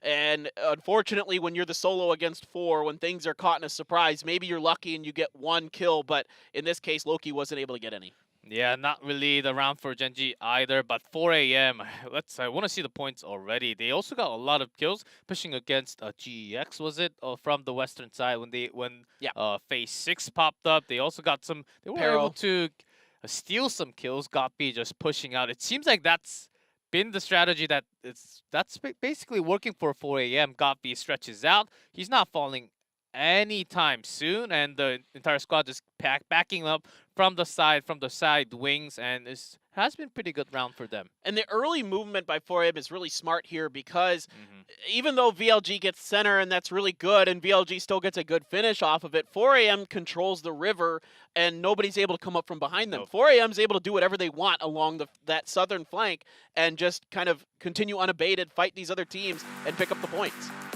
24 points with 14 kills. 4 angry men. They are going up and up. Infantry also picking up 11 kills. That's pretty impressive and compared to how they have been throughout the tournament so far.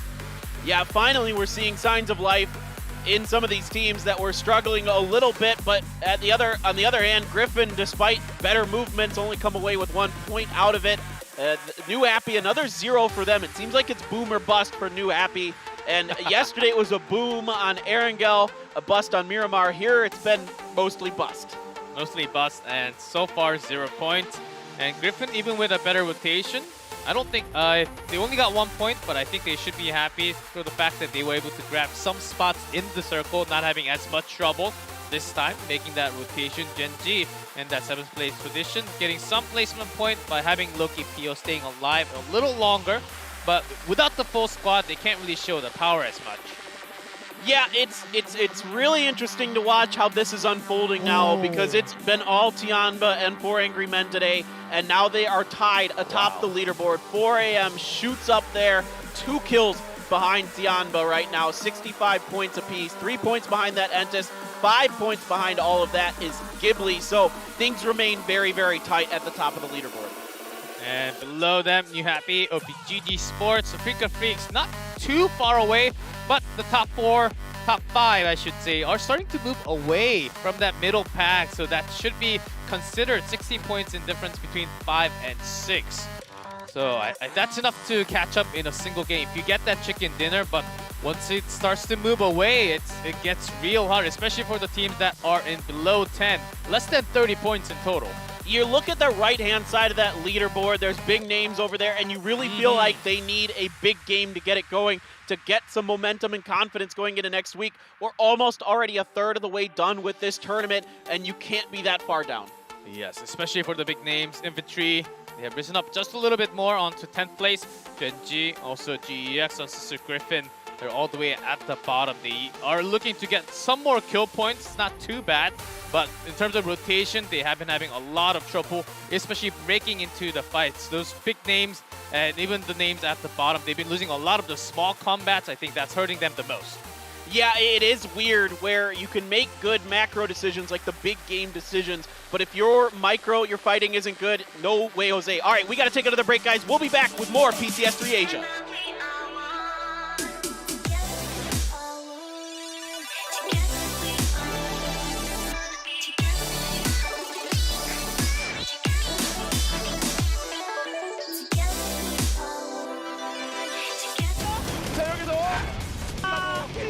고문이죠. 샤오지유. 나인. 비격과 체력. 오제. 자.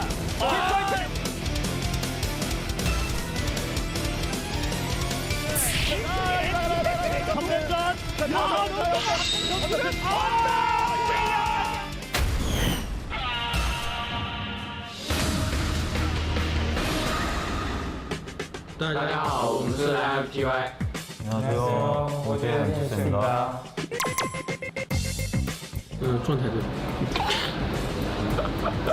인벤토리 뭐 쉽지. 만나면 먹을감이죠. 과연 진 게 많을까 이기는 게 많을까. 이긴 게 기억나는 게 그때 1대1 남아서 이겼고 나머지는 붙은 적이 없는 것 같아요. 心情就很复杂，没什么好说的，就想看吧。满怀期待呗。 가운데 집을 엄폐물로 삼으면서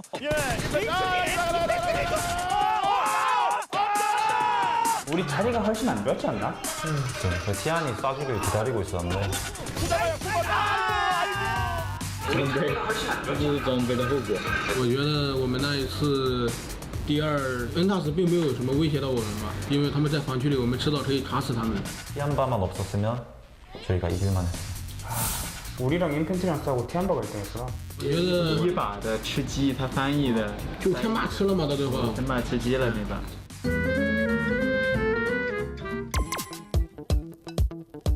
추마세라 성당에서 거의 30초에 다 죽었어요.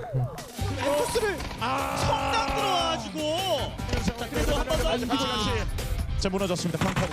可能他们韩国队比较偏于和平，没怎么去练过跳伞，就他们跳伞慢。说的不都夸张？你要说夸张，你再夸张不敢说，我怕被网暴。 라이버는 직접 제약 제거해야 맛이거든요. 네. 那油被我们抓起来了。 통상 수영하고 지나가고 있어요. 네. 여기 자기는 바깥이거든요. 지옥스러운 반면 해주지 말아야죠. 아, 체력. 점수 안 줘. 다 같이 저희도 그냥 죽으라고. 같이 죽으라고. 아 그냥 죽으라고 점수 주지 말자. 뭐 하지만 죽어. 1등이 인펜트리였어가지고. 맞아. 이때 1점이라도 순위 싸움이라도 하려고. 我觉得应该都会送吧，都会死吧，不会送分的，就是毕竟还是要争冠的嘛。主要是竞争对手都不会送分了。 배터리는 한 번 더 생존을 할 수 있기 때문에. 잘했어야 되는데. 자, 못살려 지금. 와! 1등! 아 이렇게 이기는 장면 보니까 좋네. 일단 수영이가 조커 역할을 진짜 잘해줬고 형이 각 벌려서 이제 어그로 핑퐁 진짜 잘해줬어. 그리고 도훈 형이 이제 죽었지만은 사후 브리핑으로 상황 정리까지. 도훈 형이 다 하긴 했어 그때. 이 상황 정리가 가장 중요해서 솔직히. 确实，我们也是惜败。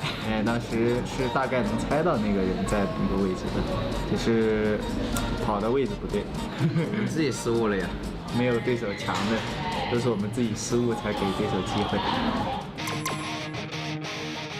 인펜트리를 딱히 적수로 생각을 하고 있진 않아서 저희가 1등할 수 있을 것 같아요. 인펜트리 너네 정말 잘하는 거 알겠는데 우리가 더 잘할 거야. 如果恩塔斯他们要拿冠军的话，那我们一定是他们的绊脚石。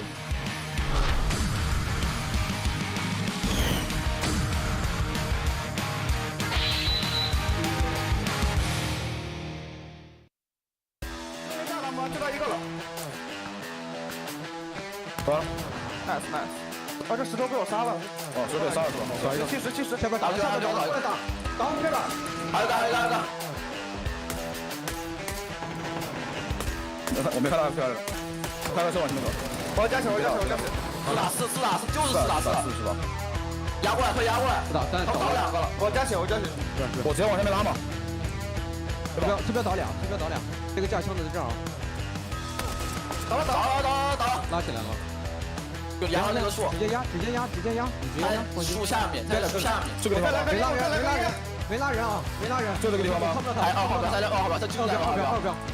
哎，听到没有？这里有点压。就那个坡，上坡有个。没扶人。杀几个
？What's up, guys? It's time for the final game of the day here at PUBG Continental Series 3 Asia.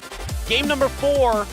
And this one's been nuts. It's been all China all day. 4 a.m. is looking like the team that won the PCL right now. These guys are on fire, G-Clef. They are on fire, and they can still be on fire. Usually there are teams that goes on fire, but they use all the power, and then they just get shut out from the wet water right after. But pretty strong even after switching into Erangel, and also Tiamba, who has been actually making a lot better rotation, a lot of better fights. Even when they're entering into the circle, not too late like yesterday, but just fast enough so they can actually break into those third party, the fights, and actually come up with those wins. Just enough of a spread. They're actually keeping a pretty nice spread, 1-2-1 usually. When 4 a.m., they're just having 1-1-1-1. They think they can just do whatever, but they're not the old 4 a.m. that just overextends all the way out and then says, okay, I can win everywhere, left and the right. Let's third party. And they get third-partied on oftentimes, but not this time. They wait just for the right moment. Strike, that's usually got B, and the other members, Xiaolu Crazy, just backing onto him perfectly. And of course, he had the Groza to help him out. Oh, that helps him a lot more. You're seeing that gun be really preferred throughout a lot of the regions because of how dangerous it is close up. And everybody kind of knew it was good, but now it's, especially with these center circle metas in Asia, everybody's really definitely taking that Groza most of the time. You would often see players some players would actually pass it up, but now the Groza is definitely a gun where they're really thinking heavily about it. Striker has to go for it. It's like a better, like 4 times upgrade the Uzi.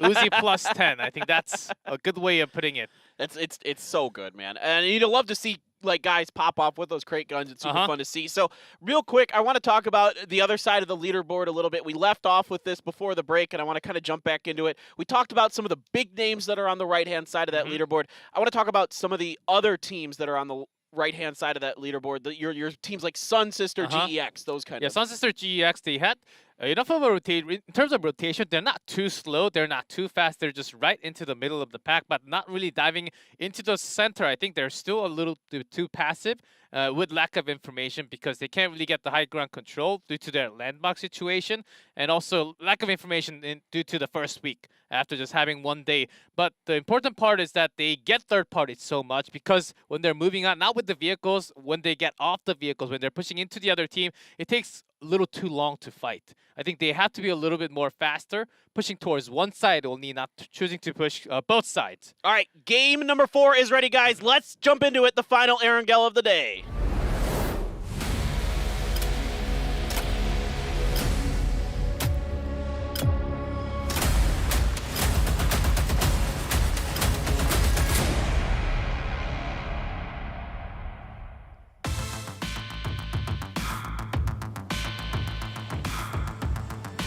Well, we were gifted with one not awful plane path G-Clef, but we are here with another pretty bad one, pretty Western heavy, so a lot of the Eastern drops, which is where quite a bit of the locations, the drop spots are on Erangel, are going to be pretty difficult to get to here. And all of a sudden, VLG goes to school and apartments. I don't think it's happening. Man. I don't think that's happening anytime soon in this tournament until maybe the final round in day 6. Well, you might have VLG get a wild idea. They're not going to do it this round, but I was thinking if 4AM kind of keeps doing really well, you might see, VLG just try to stop them. Just try to go in at the apartments and just try to, stop this run that they are on. And Gen G has again decided to go North George. So no real big contest, as we did have some early fights. Ooh. Fever drop. You happy? This is not You what either happy? team wants. You happy? Oh no, he's done. I mean, that should be toast. Yep, the Tank Chay's gonna do it. And Zhaoke, and there's nowhere for him to run, nowhere for him to hide. And he is gonna be left to die. Circle center-ish. And nobody's really over on the eastern half of it, of course, because of that plane path. Tank Chay is gonna loop around and finish the job in a Zhaoke. I think Zhaoke wanted to have some luck on the gun spawn and maybe didn't really have the best call from his teammate. They are also spread out, not in that military base, but in between Novo and Mill base. He might have thought he had the better drop on the vehicle and just misjudged a little bit. And because if he can get that UAS, he could probably get out of there safely, barring a lucky AK headshot. So last time, Saverny, no luck against K7 this time. They do go into Novo, but Africa Freaks, they do have control over the bridge side, the right bridge, coming out from the Sosnovka Island. So that's going to be a hard exit for New Happy, unless they take the boat. That's true. The boat is definitely in play, I'd say, in this situation. You could actually do something cheeky and go up to Lipovka even and come in from over there. Most teams are very comfortable eating a little bit of blue, especially if they know they can get in. Yeah, it's also because of the flight path, and you don't expect too many teams directly into Lipovka or even the prison mention, even into Milta Power. You just got a taste of Africa Freaks, so I think they can also use that, but that's a pretty good option, knowing the flying path. 100%. I'd definitely be considering it if I'm New Happy, and they can't afford to have another bad. I mean, just getting bopped by K7 out of Saverny, I don't think a lot. I wasn't expecting that drop to happen at all. B, if you're telling me that it's New Happy versus K7, I'd probably give the edge to New Happy in the fight. I'm not, no disrespect to K7 at all. They're very, very good, but some really sick mutant shots that you were keying in on, man, from K7 really sealed the deal. And I don't know too many people who actually likes to use that gun, honestly. It's a gun that you use because it is the only gun in front of you at the moment. I don't want to steal. I don't want to steal. Yes, You're absolutely right. And you had a great phrase in here because I said I actually have a few friends who like to use the mutant. What did you? Because they're mutant. They're inhuman. I love that. I don't know any person. I played PUBG with maybe several hundred people. I have weird friends. That's all I got to say, man. Let's just leave it at that. Okay. Right now, there isn't a lot of crazy stuff going on the map. Most teams are still looting up. OGN is sending Sungjong out early to the Potato Mountain. This has been the story of the tournament with these types of circles for Entis. Early rotations out of Pachinki towards Potato. Exactly. As he will just seek out. And because there has been some early rotation by 4 a.m. yesterday in, I believe, game number 3. And that has been the only one. But just in case, because 4 a.m. will actually give you a challenge once they take the high ground control. Well, 4 a.m. learned their lesson, though, yesterday with Entis coming up there and them losing too early to a battle there. You could see, if you were looking at the map, Godvi and Xiaolu have already left and headed over towards the compound where Entis got their win. Actually, they've headed over to that one. Ghibli is not fighting 4 a.m., guys, so if you tuned in to find this early battle fight, it hasn't happened. We've had a lot of other early battles on Erangel, but it hasn't been this one. Yep, BLG love to get some points, but other than apartments and other than school, they take most of the other houses on control, and they get a lot of those vehicles at the same time from the garage. So pretty good spread, and also lots of loot time from the Atlantis and also Rosehawk. They're pretty safe. They get a lot of those information from the bridge. Also knows that there are not too many teams around them for a pretty long time. It was another North George drop for Gen G. Yes. Just to shift gears since we saw them on our screen there for a second. New Happy is going across the road in front of Petrichor Road, who is watching it, but they haven't popped off yet to see if they can catch anybody. They might try to go for Lycanon, the last member of New Happy, attempting to cross that bridge. But yeah, for Gen G, North George is now going to have to be their home. Tianba is waiting, though. Tianba is trying to make sure that Gen G does not get anywhere. I mean, Tianba just looks like they have a grudge against Gen G for even trying to fight them. Yeah, low-key barely making an escape all the way towards near the water, making sure he has no angle, because once you open any angle to Tianba, they will get those headshots, even if you're moving in a vehicle. So safe and sound for Lucky. Full squad so far for Gen G looks great. They're still in the circle. I mean, all they have to go into Rosehawk. They probably know that VLG already has moved out towards the apartment or even towards the eastern side. Yeah, VLG will always do that. Exactly. They'll leave Rozhok right away, whatever the situation is. They don't want to stick around there. They're not going to hang out on the hill to the south of Rozhok. They're going to go for, like you mentioned, Easter apartments for sure. Detonation Gaming White slowly making their way out of Yaz. New Happy has rolled up pretty far, but now they're next to a Freak of Freaks, and even though they've gotten past the farm, they might run into somebody. Roa is waiting here on top of the hill. Is he going to get one? No, it's going to be two, and it is going to be Roa who goes down. Oh, the rising shot was pretty good. Roa was not able to get the initial knock. A little too bad, as they were pretty spread apart, getting those big compounds that we had the last circles on yesterday. Yeah, for Giao, he is pretty banged up, but he's going to come out of it with his life forward now. MCG watching this rotation as well as New Happy. Again. They like this ditch. I mean, apparently this is the one, you know, this is last year in 2019. This was Tempo Storm's ditch. Every time in every global event and in NA, this is the ditch that they were always notorious for taking.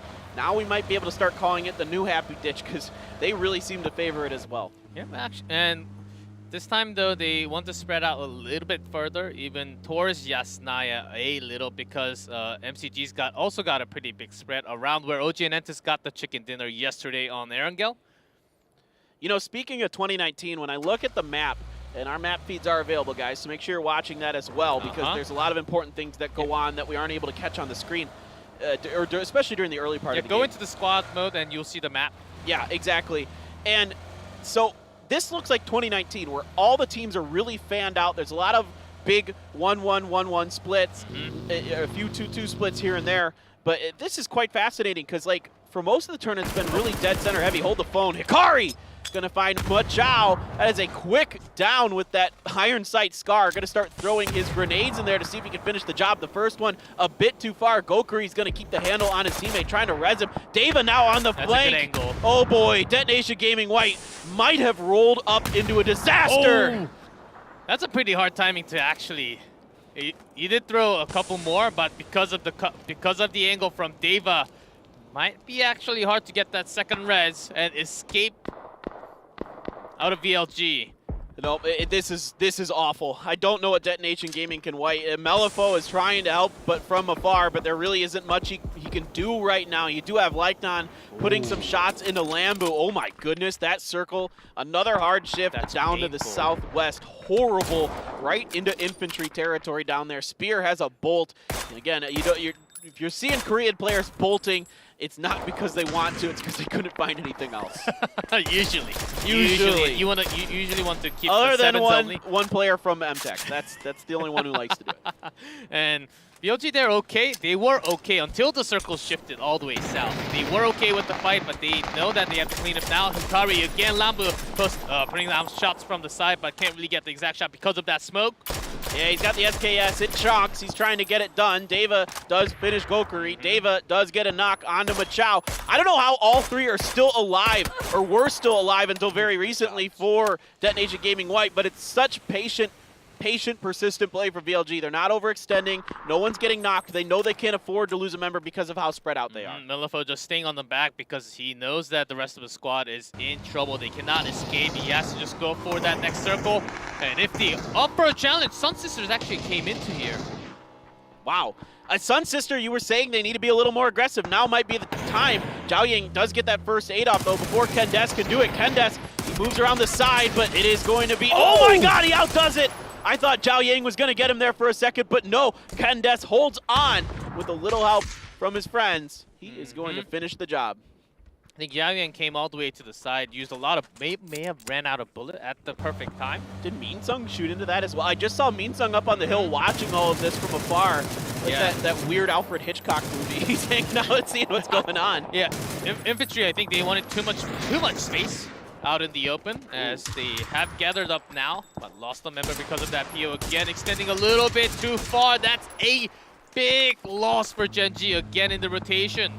This just has to stop. The rest of Gen G was already piecing out, and they don't want any more of this. Oh my god, AO, he's gonna go down.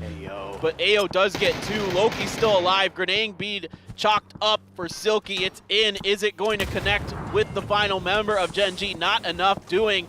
Loki trying to hold on. Coming. Yeah, OPGG should just finish the job here. Alvaca drives past. He's going to see the backside of Loki. Oh, he gets hurt. Oh my god, what is going on? Loki tries to side seat swap. Isn't able to do it. And it is going to be OPGG that knocks Gen G out for the week. 16th place. Yikes. It's not quite that bad, but they're in this round 16th, 11th now, overall. On yes, the left, that you see 16th in certainly this round. Not the place that you would expect Gen G to be at. No. After the end of day number 2, but OPGG, that was a pretty good fight, even though that was a pretty late join fight from the rest of the squad. Still being able to keep that rotation, that did hurt a lot for Gen G. They will not be able to grab any more points from now on. Look at New Happy. Look at this. They've gone all the way down to Sosnovka Island. I literally just saw this on my map feed. Didn't they go up the bridge? They came back down? Yeah. They were all the way up past Shelter. I mean, they were hanging out north of Shelter because they took that dip. And now they've come all the way back down because they know that eastern side of the circle is going to be dangerous. They're taking a bit of a risk here, but it could pay off. That's risky. But if you know that there are not too many teams are actually putting pressure from the ferry pier or even the gas station next to it, I think that's actually a pretty nice rotation from New Happy. As we do see K7 moving in towards MCUG, even if Freaker Freaks, they can hear them, but getting no angle to actually directly shoot on. And the nice thing about this rotation for New Happy as well is that they can get up to the lighthouse and get some info from up there as to what's going on. So I really, really like it for that reason. Ghibli, in the meantime, has found the backside of 4AM Clef. Exactly. How well can 4AM stand? They've been so good today in these edge guards. Can they get it done? Can they be friends, or will they not be friends whatsoever at the end of the tournament? I mean, they sang happy birthday song to Xiao Lu, and it was Crazy's birthday. Forever getting some shots in, not getting a knock. That is huge, as Gapi was about to join the fight. Meanwhile, Melifo just drives by all this. He's like, "Peace out, bros. I'm done. You guys have fun. You know, VLG, you already did us dirty." And he might be going getting down out of this in the next couple of seconds. There are a lot of teams waiting for him. Yeah. Xiao Lu always getting that right side wing angle. Yeah, Melifo is gonna go down there indeed. Okay, Forever has gotten the opening knock on to Deva now, as it is still Xiao Lu here watching. And it is Hikari. He's gonna find Crazy. Okay, knock for knock so far. And we do have Hikari over here getting the res onto Deva. Deva, I don't know if this is gonna be in time. The grenades have been so good for 4 a.m. today. This one feels like it's gonna be right on the money. Good enough to get the re-knock onto Deva right after he's up. Godby comes down, brings the hammer on top of Hikari. 4 a.m. is so confident right now. It looks like everything they do is going to be successful, but Lambu does get a knock on Lu. I think that's Xiao Lu. That's a second knock on him. So 4 a.m. they better come up right now. And one of the kills was actually stolen by Dumbo, I believe, all the way down from Pochinki's side. So that's not going to be too good, as Lambu is looking to get that point. One more for VLG. 4 a.m. they will also lose one. Yeah, so it looked like it might just be a 4-for-0 wipe, but Lambu's able to come up. The play caller for VLG hangs in there and gets one at least. We'll see if VLG can get it done and get any more. In the meantime, 4 a.m. has kind of lost that aggressive edge that they had. However, Lambu is right near Forever, and Lambu doesn't really seem to be too aware that he's got a sneaky snake there. Exactly, as Lambu has he's looking totally onto the opposite side towards Gapi. Oh my god, all Forever needs is a pinprick of a head, and he can get this done. Just whiffs on the last bullet and isn't able to get it. He gets plenty of damage into Lambu. Lambu has to scramble to try to get some kind of healing off. He's going to need some help from his teammate. And Forever is so smart. Look at this. He knows right away that VLG might have somebody over there, but Lambu steps up and takes him down. Nice movement here by both teams, but it's going to be VLG that comes out ahead. And down to 2-2 now, as both 4 a.m. VLG, they do have some time. Peru is waiting for the winner to come down from that hill. But they do have the control, so not too bad for either teams. This has been a really fun fight to watch. These because two teams. They're so smart, G-Cliff. And there's so much history behind them, too. I'm liking it even more. But Lambo, I think he's just going to run away and take early control near the circle first. And then look for that late rotation from 4 a.m. because they can't really go down towards the Pochinki side. Likely that those compounds, you're going to think those compounds has to be controlled by OG and Entus. All right, dangerous moment for Spear while he comes up this hill without a lot of cover there. He's able to navigate it successfully, it looks like, and a good movement by Lambu to rotate ahead of 4 a.m. And Freaka Freaks, they're actually coming up on top of these potato mountains after hearing that many shots. Quite not as fast in the rotation, but they might be able to catch some of the members of VLG in the middle.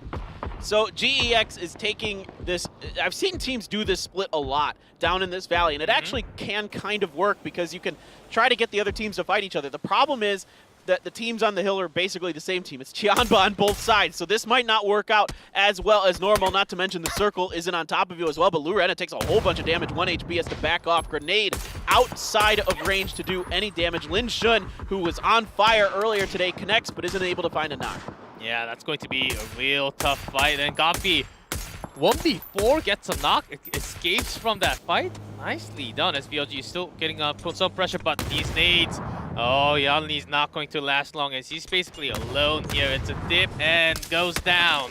Yeah, Ming's able to line up both of those grenades right next to each other. Let's see if we can get another one to go and hit some damage, half health onto Leo, but now it's going to be under from afar. Finds the knock onto M200. Lin Shun is able to find Leo here, though. Now it's Entus getting involved in this from long range, putting some shots, and Entus is quite good at sniping. Entus, they have to bring Tianba down from that top of the standings. They're getting another knock, and 200 is going to be bleeding a lot with that second knock now. Tianba, they have to finish GEX at the same time, and this is not the best time to push because they just lost a member. Yeah, Tianba isn't in a terrible spot. I think they're going to be able to get out of this. They might lose one or two.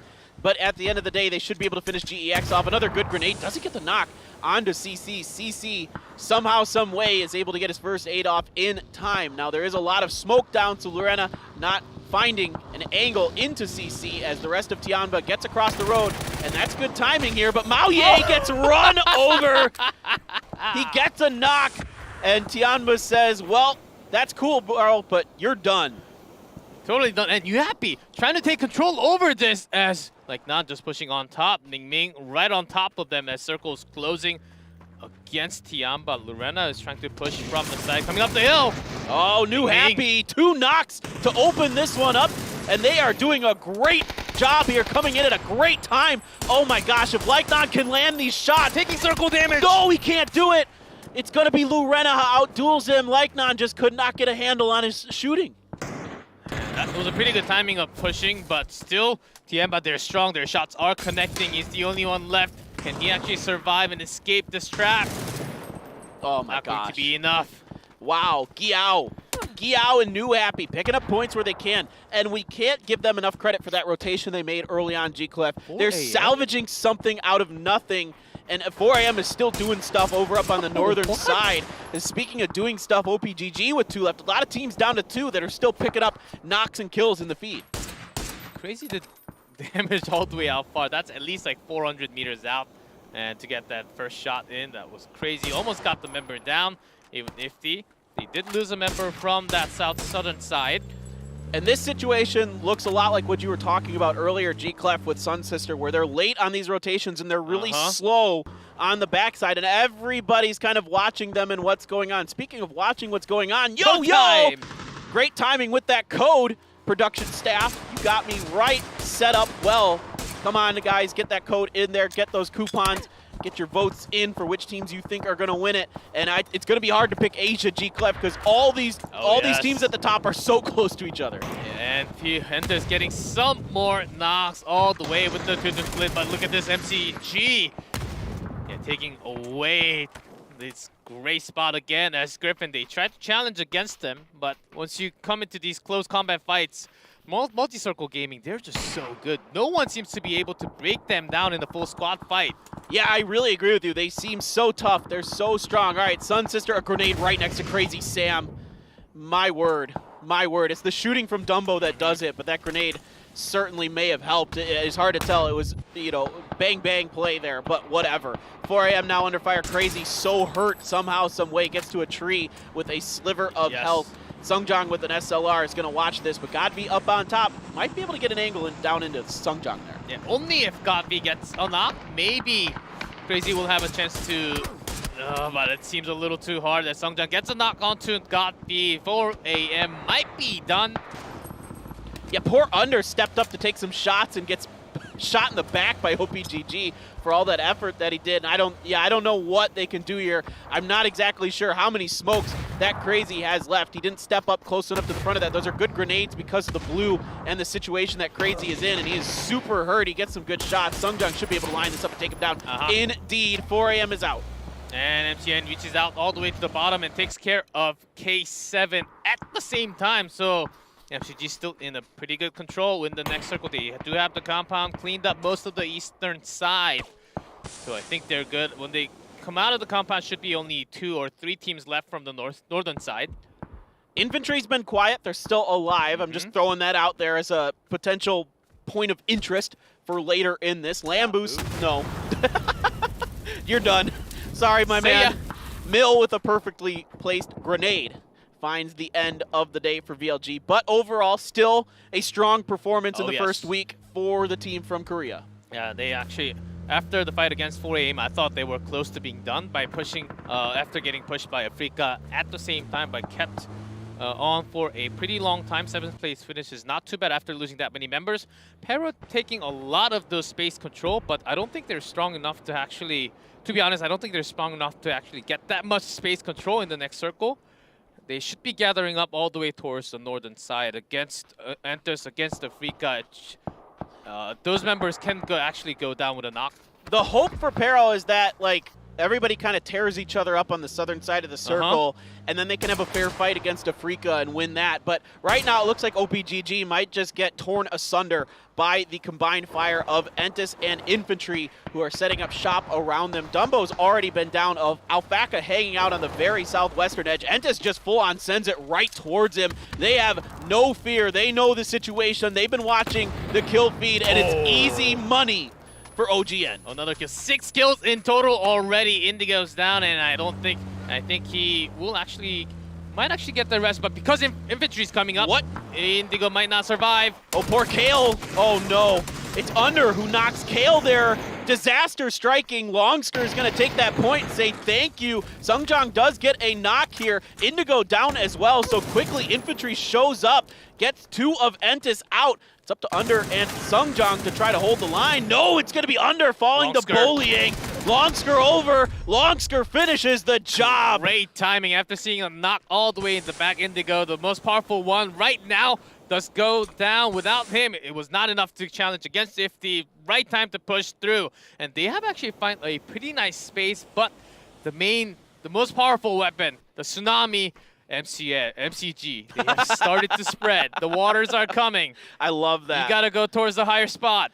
Yeah, definitely you want to get to the high ground here, no doubt about it. An important circle shift coming up for phase number 7. Who is going to find themselves a little bit more fortunate? It is MCG still has the compound. They still have that low ground, so they're able to there is that ridge on the outside of it they could potentially work with. Yeah, man, out of the building, because there are it's not as steep, but once you stay in the building, all you can do is look towards Afrika Freaks. You can't really look towards the west, as you don't really have too much open angle out of the window.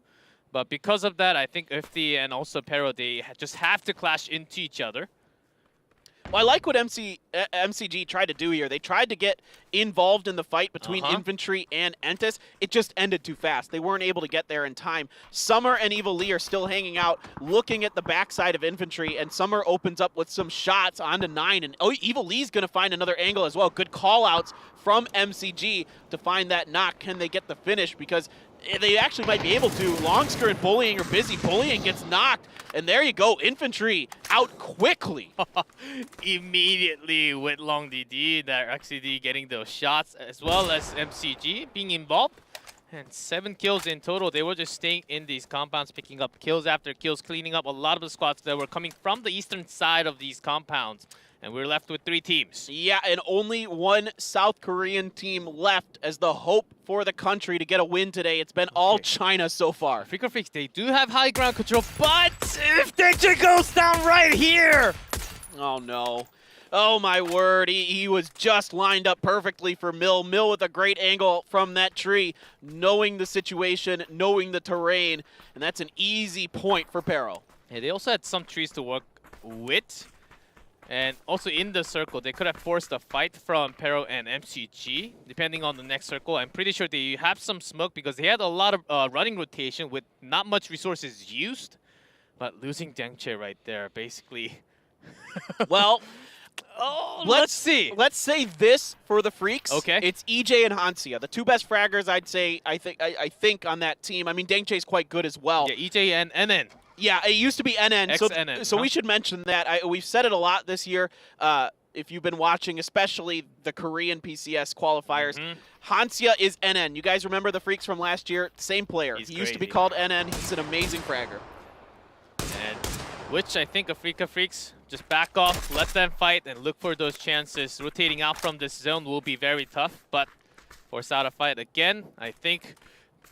It's a hard decision. I think Pero should just push onto Freaks because they have some time, but not too much angle because this is somewhat open area, and MCG's got a somewhat spread that you can't really make those big rotations anymore. Well, the problem for these other teams is that MCG has this ridge line still, so if you step up anywhere into the center, it's almost like a mini crater on the inside of the middle of this circle. Everybody has a really challenging situation in front of them, particularly the Freaks, because they're outside of the circle. And MCG, they're actually pushing Hansia, getting a knock. That's big. Might be another chance for Pero to actually strike onto them.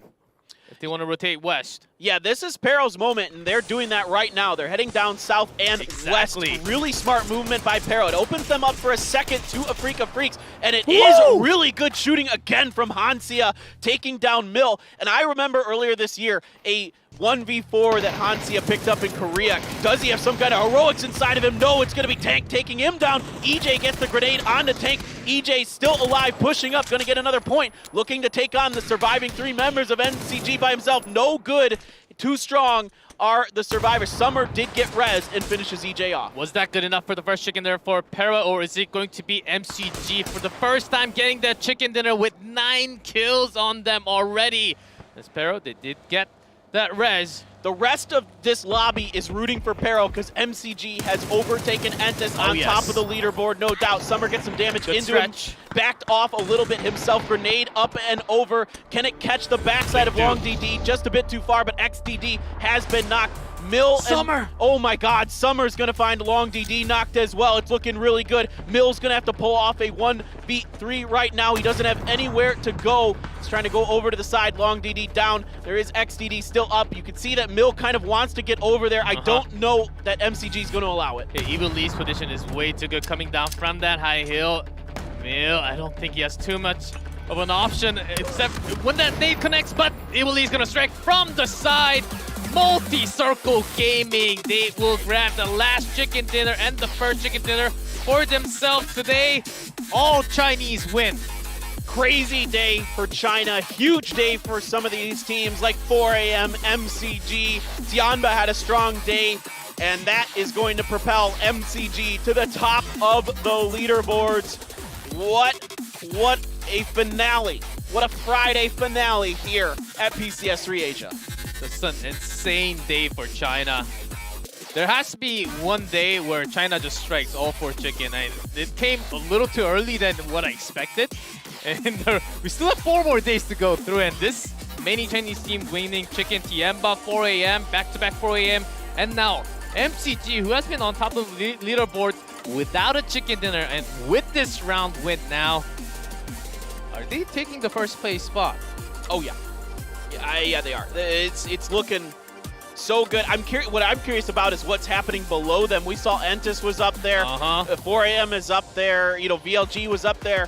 Where is that all going to shake out after the first week for the Asia region? Starting this one out, New Happy loses a member early, but recovers well later on, and they make the Freaks pay for it. Yeah, that riding shot. You all done. Roa was not able to punish that rotation. And these nades, even into the lower steep angles, you just have to get the perfect timing. It just rolls off. It's so hard to do it. You're absolutely right. The one splatter we're gonna get. Oh, that one's going right up on. That one is probably already up on Twitter, for all I know. Mill was incredible there with some good grenades, some good shooting. Entis is so good right now, and they're just, you know, they fight till the end, but they haven't been able to find a lot of luck, except for the one time they had a circle that kind of stayed on their compound and gave them that one win. Entis, they almost still had the entire squad, but Infantry just poked at the perfect time to get the entire squad down. In the final few moments of Pero, but not really being able to punish onto Multi-Circle Gaming, as they really did not show any weakness today at all. No, though they barely showed any weakness so far this week. They've been so good. And this was a team I really had my eyes on, particularly because of their leader. Summer, we've all seen him on the big stages before, and those veteran presences, we can't say enough, are a big part of the success in PUBG Esports. I think that's giving a lot of confidence to Tank to just go on 4th and then just sort of act like Goppy, just go do your thing, and he pushes through usually. And in terms of compound control, they've been doing a really nice job. And when the circle lands on them now, when they don't really have to go pressure out of the circle coming into the zone, they can actually get this much control. Finally showing that they also have the capability to keep the pressure onto their own zone and get that chicken dinner. I think this round also proves them that they are able to get chicken dinner, and they're good at pushing, they're good at rotating, they're good at everything right now. You read my mind. That's exactly what I was thinking. I haven't seen something that they can't do well. Everything that they try seems to go fairly well for them. They fight well in bad positions. They hang on to the edges of circles in tough situations. Well, everything is strong for MCG. Everything is strong for OGN as well. They're going to be right up there. They've been fantastic throughout this. They the one chicken dinner, you could say it's a little bit lucky, but they did defend their compound against a couple pushes. So the early rotations were quite good as well. Some early fights they won in that win. But overall, OGN, I like what I'm seeing from them. The aggression to take fights, to reach out. We're seeing this when they have a compound in the circle. They know when it's safe to go out and reach out and try to get points. And even if it's not safe, they know exactly when to push out, and which after seeing the kill feed, they immediately just go out and let's see if we can actually steal some kills or pick up at least few kills and then rotate towards the other side. They have decided that for a few seconds, but after seeing the fight between Ghibli and 4 a.m., they decided to just stay. Okay, says, okay, there's Pero, and probably 4 a.m. is going to push us at the same time, so let's just wait and force them out of the circle. Yeah, there's kind of that thing that gets in your head when a team is doing as well as 4 a.m. was, when they get back-to-back wins, hitting all their shots, landing all their grenades, making great aggressive moves all over the place. GodV, can't give him enough credit for how well he played here today. Forever as well, of course, is always nuts. But overall, 4 a.m. is just incredible. And when you're in a situation where you see 4 a.m. in the kill feed, you're thinking to yourself, do I really want to mess with that today? Like, with how well they've been playing? I don't think so, man. I don't think so. I don't think so, and I'm liking the play from VLG. They 100% knew that it had to be 4 a.m. on top of the Potato Mountains from that school side, and they were even challenging them, knowing how well 4 a.m. was playing today. I have to give props, and down to 2-2 members after that says, okay, let's have some truce time. Okay, we need some break. You guys probably need some break, right? So let's just stay cool. And Freaks, they made a challenge into VLG, but forced them out. Well done by VLG again. So we're seeing some great decision making, especially for the teams that are staying in that top 6, top 7. They know exactly how far to push, when not to push, when to strike in terms of rotation. I think that's pretty common for the top teams in the leaderboard. Yeah, and when you're making those good pushes, you're going to build your confidence not only in your decisions but also your shooting. It all just kind of snowballs into itself. Now Multi-Circle Gaming comes through with another 20+ point chicken dinner for China on the day. Huge day. Top 3 teams there. China. Even though the Freaks were in it at the end, they weren't able to get a lot of kills in that whole situation. In fact, one of their kills out of their 2 came at the very beginning of that round. And another better round for Infantry, as they did lose a member, but with a 3-man squad, they were able to push up to that small hill right there, as they can't really get that big finish with a bunch of points, but still rising up one step at a time. Yeah, and there you go. 9 points ahead of OG Enentis is Multi-Circle Gaming. They leapfrog way up the standings with their first chicken dinner, 80 points. So averaging exactly 10 points per game right now is Multi-Circle Gaming. That's the pace you need to win PUBG Esports. And only week 1. Week 2, we'll see a lot of different rotations, lots of different tactics coming up from these teams. 4 a.m. we've mentioned a couple of times already. They go into the first circle at the edge or the second circle and keep the spot, force the rotation for the other teams. That has been working a lot better today, giving them 2 chickens in one day. So let's see if they keep up that type of strategy, which I think they might just change, because a lot of the other teams will know their favorable spots. We got to give a lot of credit to the coaching staffs and the analysts of these teams that came through, especially for Tianba, 4 a.m. and MCG, that had these teams playing so much better today. So many good decisions. And there is your top damage. And Longsker, it's been a while since we've seen him up on the damage or kill boards. Finally coming through. Summer right behind him, and then it's OGN. OGN enters. Songjang under Indigo. They were in that. They were in the pretty comfortable compound on the east side of Pochinki, and it wasn't a hard rotational work. I can't really even call that a rotational work for them, because they start Pochinki anyhow. But they were in there just grabbing those points, so it makes sense they're all there. But Summer, Longsker, those 2 are the men that actually pushed out, got the kills on their own, and the main damage. Day 2 damage leaders, GodV up on top. Whoa. With what he was doing today. It's not that surprising. Under right behind him, Indigo on there as well. And I will say this for OGN. They came in today as the top damage dealing team from yesterday. I think they're still going to be on top for both days combined. Typically, the team that does the most damage is the team that wins an event. That's one of the other key kind of stats you can track in PUBG Esports. Yeah, that usually tells how well you are actually feeling and doing in the real tournament, and it connects into damage every single time you're shot. Sometimes you're just not having a day, but it seems like most of the members for OGN, if not all of them, they're having their days 1 and 2, only with one chicken dinner still being on top 2. I think that gives a lot of promising signs going into week number 2 for OGN Entis, and also as well as lots of squad from China. It was a crazy day for sure. Godby, aka Wayless, aka the MVP, I'd say, on the day. And he is looking so good. Again, he's picked it up a lot in the PCS3 아시아 PCL. And there is an interview coming up. G-Clef, I'm going to let you take it away. 1일차 경기 이후 I'll take it 중국팀이 away. 완벽하게 재정비에 성공하면서 오늘 경기 And certainly it was a 한국팀들에게서는 다소 big 어려운 victory 경기들이 for the 이어졌는데요. teams from 그 China. 와중에서도 오늘 31포인트를 획득하면서 And I hear 2위 someone 자리를 else. 지켜낸 OGN 엔티스 선수들 만나보도록 And we're going to 하겠습니다. hear from OGN Entis. 안녕하세요. Hello, players.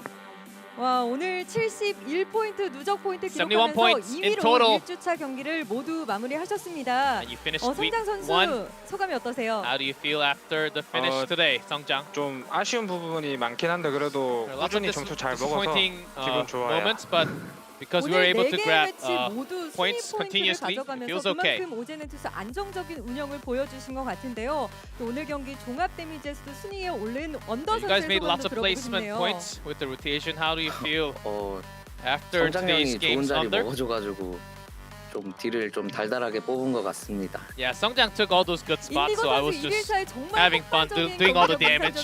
Thanks to 오늘 Songjang. 역시 꾸준히 포인트 획득하면서 이렇게 팀을 2위 자리에 지켜주는데 큰 힘을 또 보태줬습니다. 소감이 어떠세요, 인디고 선수? How do you feel, Indigo, after finishing second today? 극복하기 좀 쉬운 편이었는데 It 저희가 was, 판단 실수 안 하고 in terms of the circle shifting, it was actually easier for us today. 어느 정도 챙겼던 것 And we 같아요. did not make too many big mistakes in terms of shot KL calling, 선수도 so I 오늘 think that's a 경기 big 좀 reason why we were able 1주차가 to 이렇게 grab. 마무리됐는데요. 느낌이 Not bad of 어떠세요? not bad of a 오늘 point 이번 대회 좀 today. 우승할 것 같은 느낌이 오시나요? Kale, do you feel that you can take the championship 이 마이크 spot 안 돼. at the end of PCS? 아, Your mic's 아직 not on. Oh, now it's on. 2일차밖에 안 해서 네. 잘 모르겠는데 It's only day 2, so I don't 이대로 have a good idea. 꾸준히 기복 없이 But 플레이하면 if we continue to 1등 play like 우승을 this 노려보는 without 할것 같습니다. dropping down, I think it's possible for us to get that first place spot. 두 번째, 세 번째, 네 번째 매치에서는 원이 잘 잡아줬지만 사실 첫 번째 매치는 쉽지 The 않은 game 2, 원이었던 3, 것 4, it was 같습니다. 네 번째 good circles 자기장에서 for you 트럭을 guys, but 이용해서 the first was not 과감하게 certainly 중앙으로 진입했던 게 순위 포인트를 또 획득할 수 good, 있었던 좋은 easy Miramar game for you guys. 움직임이었던 것 같은데요. 사실 여러 방향에서 사격을 맞을 수밖에 없어서 좀 위험한 위치였음에도 불구하고 트럭을 이용해서 좀 과감하게 진입한 이유가 Yeah, that could have been a very dangerous dive into that crate. 우리가 어느 정도 풀만한 상황이면 그래도 전투로 극복하려고 If 하는데 you think if it's possible to actually work around the sides, 풀기는 너무 많은 팀들이 있어서 but we knew that there were way too many teams and way too many fights required to actually break in if we had to pick fights out of the circle, and I think we just had to make that choice to dive in. 이용해서 잘 버텨주면서 That was 승리의 성장. 성공으로 또 오늘의 첫 번째 매치를 마무리하셨는데요. 오늘 또 두 번째 매치 사실 치킨을 가져갈 수 있었던 매치라는 생각이 들어서 더 아쉬울 것 같습니다. In game number 2, it was almost possible for you guys to grab that chicken dinner. 기절한 팀원들을 살리면서 전력을 잘 유지했는데 결국에는 좀 버티기는 어려웠거든요. KL 선수 그때의 상황은 좀 어땠나요? What were you guys feeling when you were diving 그때 into, I 이제 believe, Sun Sisters? 저희가 싸우는 거에 이제 시간이 좀 오래 It 걸리다 took a 보니까 long time to actually take 이제 care of 앞으로 the 진행하는 fight, 게 힘들었는데 so it was hard to move out from that 그래도 spot. 잘 싸운 것 같아요. 선시스터랑 킬 잘 먹고 여기 좋은 Sun 것 Sister, we 같습니다. got a lot of kills, so it wasn't too 어제는 bad. 4개의 매치 중에 3번의 매치에서 한국 팀들이 치킨을 가져가면서 이번 대회 굉장히 흐름이 좋았는데 Yesterday, 오늘 2일차 경기는 Korea had 3 chickens in 정말 total, 중국 but in 팀들이 day number 2, 아직은 it was 강하다라는 느낌을 많이 받을 a 수밖에 proof that China was still very 없었습니다. strong. 언더 선수 경기를 하면서는 좀 어땠나요? How did you feel against them today? 잘 못 들었습니다. 죄송합니다. I could not hear the question well enough. Can you repeat the question, please? 네, 어제는 한국 팀들이 굉장히 좋은 경기력을 보여줘서 3번의 치킨이나 가져갔는데 오늘은 중국 Yeah, 팀들이 3 Korean 거의 chickens 경기를 yesterday. 휩쓸다시피 하면서 아직은 중국 Very 팀들이 dominant scene 강하구나라는 from very 느낌을 좀 dominant games from 받았거든요. China today. 언더 선수 경기하면서 좀 어떠셨어요? What did you feel about 오늘 today's matches 확실히 overall? 중국 팀들이 조금 역 카운터를 잘 치더라고요. 네. Yeah, many Chinese 교전적에서 teams. 갑자기 폼이 올라오는 모습을 보니까 Yeah, we could tell their performance were actually rising up in the second day. They're having lots of good rotations, and it did give me some nerves. 이 팀 이번 대회에서 좀 뭔가 할 것 같다, 견제해야 할 것 같다라는 팀들도 좀 있나요? Is there like a specific team that you should 확실히 이번에 guys are putting focus on? 오늘 잘한 티안하고 And today, 호에임이 견제 대상에 좀 포함하는 것 같아요. at Tiamba and 4 a.m., I think those two teams are the targets that we are having a good focus on. 대상인 것 같은데요. 그래도 오제는 투사 한국 대표 선발전 우승팀의 그 기세를 이번 대회 Of 역시 course, number one from 이어가고 계신 것 PCS Korea 같습니다. qualifiers. You guys are actually continuing that momentum into PCS3 Asia. 케일 선수 각오한 말씀 부탁드립니다. And final words going into next week, 저 Kale. 말고 조용했던 인디고 선수에게 넘겨도 되나요? Can I actually pass the mic to 좋습니다. Indigo 선수 instead? 한번 He's been 들어볼까요? pretty quiet. 저희가 선발 한국 대표 선발전 우승했으니까 We were the champions from Korea, 국제전도 우승해서 한국의 저력을 and we will continue the beauty of taking that PCS3 championship. 다음 주차에도 기대하도록 하겠습니다. 인터뷰 고맙습니다. Thank you for the interview, OGNentus. Thank you, G-Clef. That was quite. I love the way that they're like, we're gonna go for a beautiful win here, and then there's some clapping. That I think I love that kind of as someone who's lived in Korea for some time now. That's so like just that's so Korean to me. But and it's really cool to see these guys play so well. OGN in general seems like they might be the only hope for Korea right now. I think so. They're other than VLG. Other than VLG, they're doing okay. But in terms of rotational work, Entus is on another level compared to all the other Korean teams. For the Chinese teams, the fights they're winning every single time, and they're not losing too many members. So I think that's one. If Korea, if they want to win PCS3, they gotta win those fights, not just in rotations. As this right now, the meta seems like it's not just taking circles, taking the good spots away from the circle. It's about who takes the spot away. Can you win those close-up fights? How quickly can you spread out and get those angles? I think that's what it's all about. Yeah, and OGN is definitely top-notch for that. So next matchup coming up, guys, we have NA coming up later today, early in the morning, 9 a.m. Korea time. But that, I don't know. I woke up a little late Maybe for that one. about like 10 hours? About that, yeah. I don't know what hours. time it is anymore. 11 hours. And then APAC tomorrow, as the weekend is APAC and EU. So make sure you guys stay tuned for all of this. There is a ton of awesome PCS action. APAC is nuts. You gotta watch APAC. They're crazy. And EU, the play level is so high there as well. And NA has just been actually crazy. There's a lot of really good teams stepping up to compete with those top 3 teams that have been there. And there you can see EU comes up, and then next week we're back with Asia. Same time, same place, Thursday, November 12th, 7 p.m. That's when G-Clef and I are back to bring you more of this incredible action. Is China going to continue to maintain? Is it going to be another new Chinese team that steps up?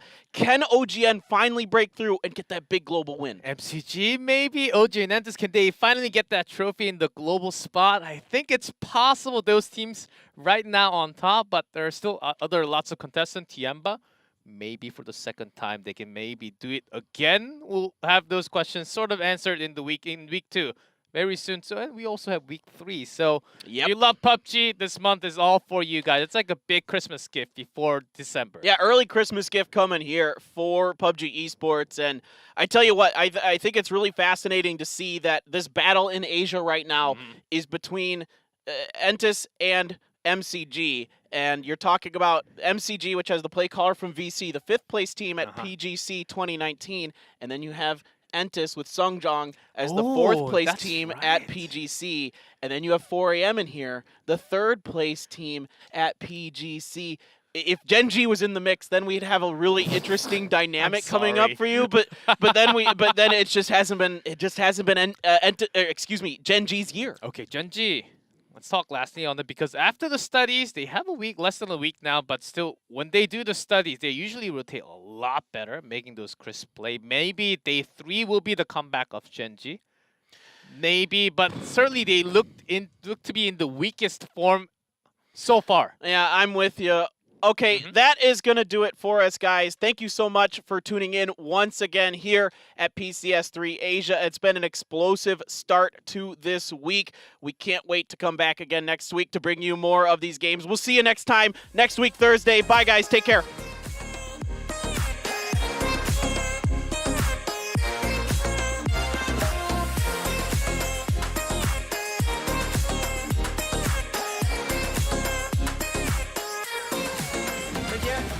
来了，我站了。抓海警房的，可以上。烧到一个，别急。OK。厕所后面有。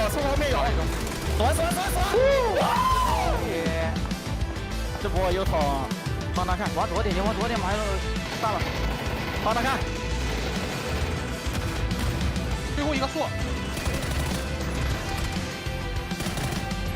石头。我还在看条友啊，死了，在哪山？拉了一个，在哪？城标石头，2个石头，一滴血在大克雷。来一个，左边石头倒一个，右边石头一滴血。有火，我跟。右边，OK， 别急，OK， 不急。一标，他往右下拉了好像。来，跟我右。我这个别急，别急，保险踩住。没跟你，你先顶个树，别急。在前面树，确定。走，这边。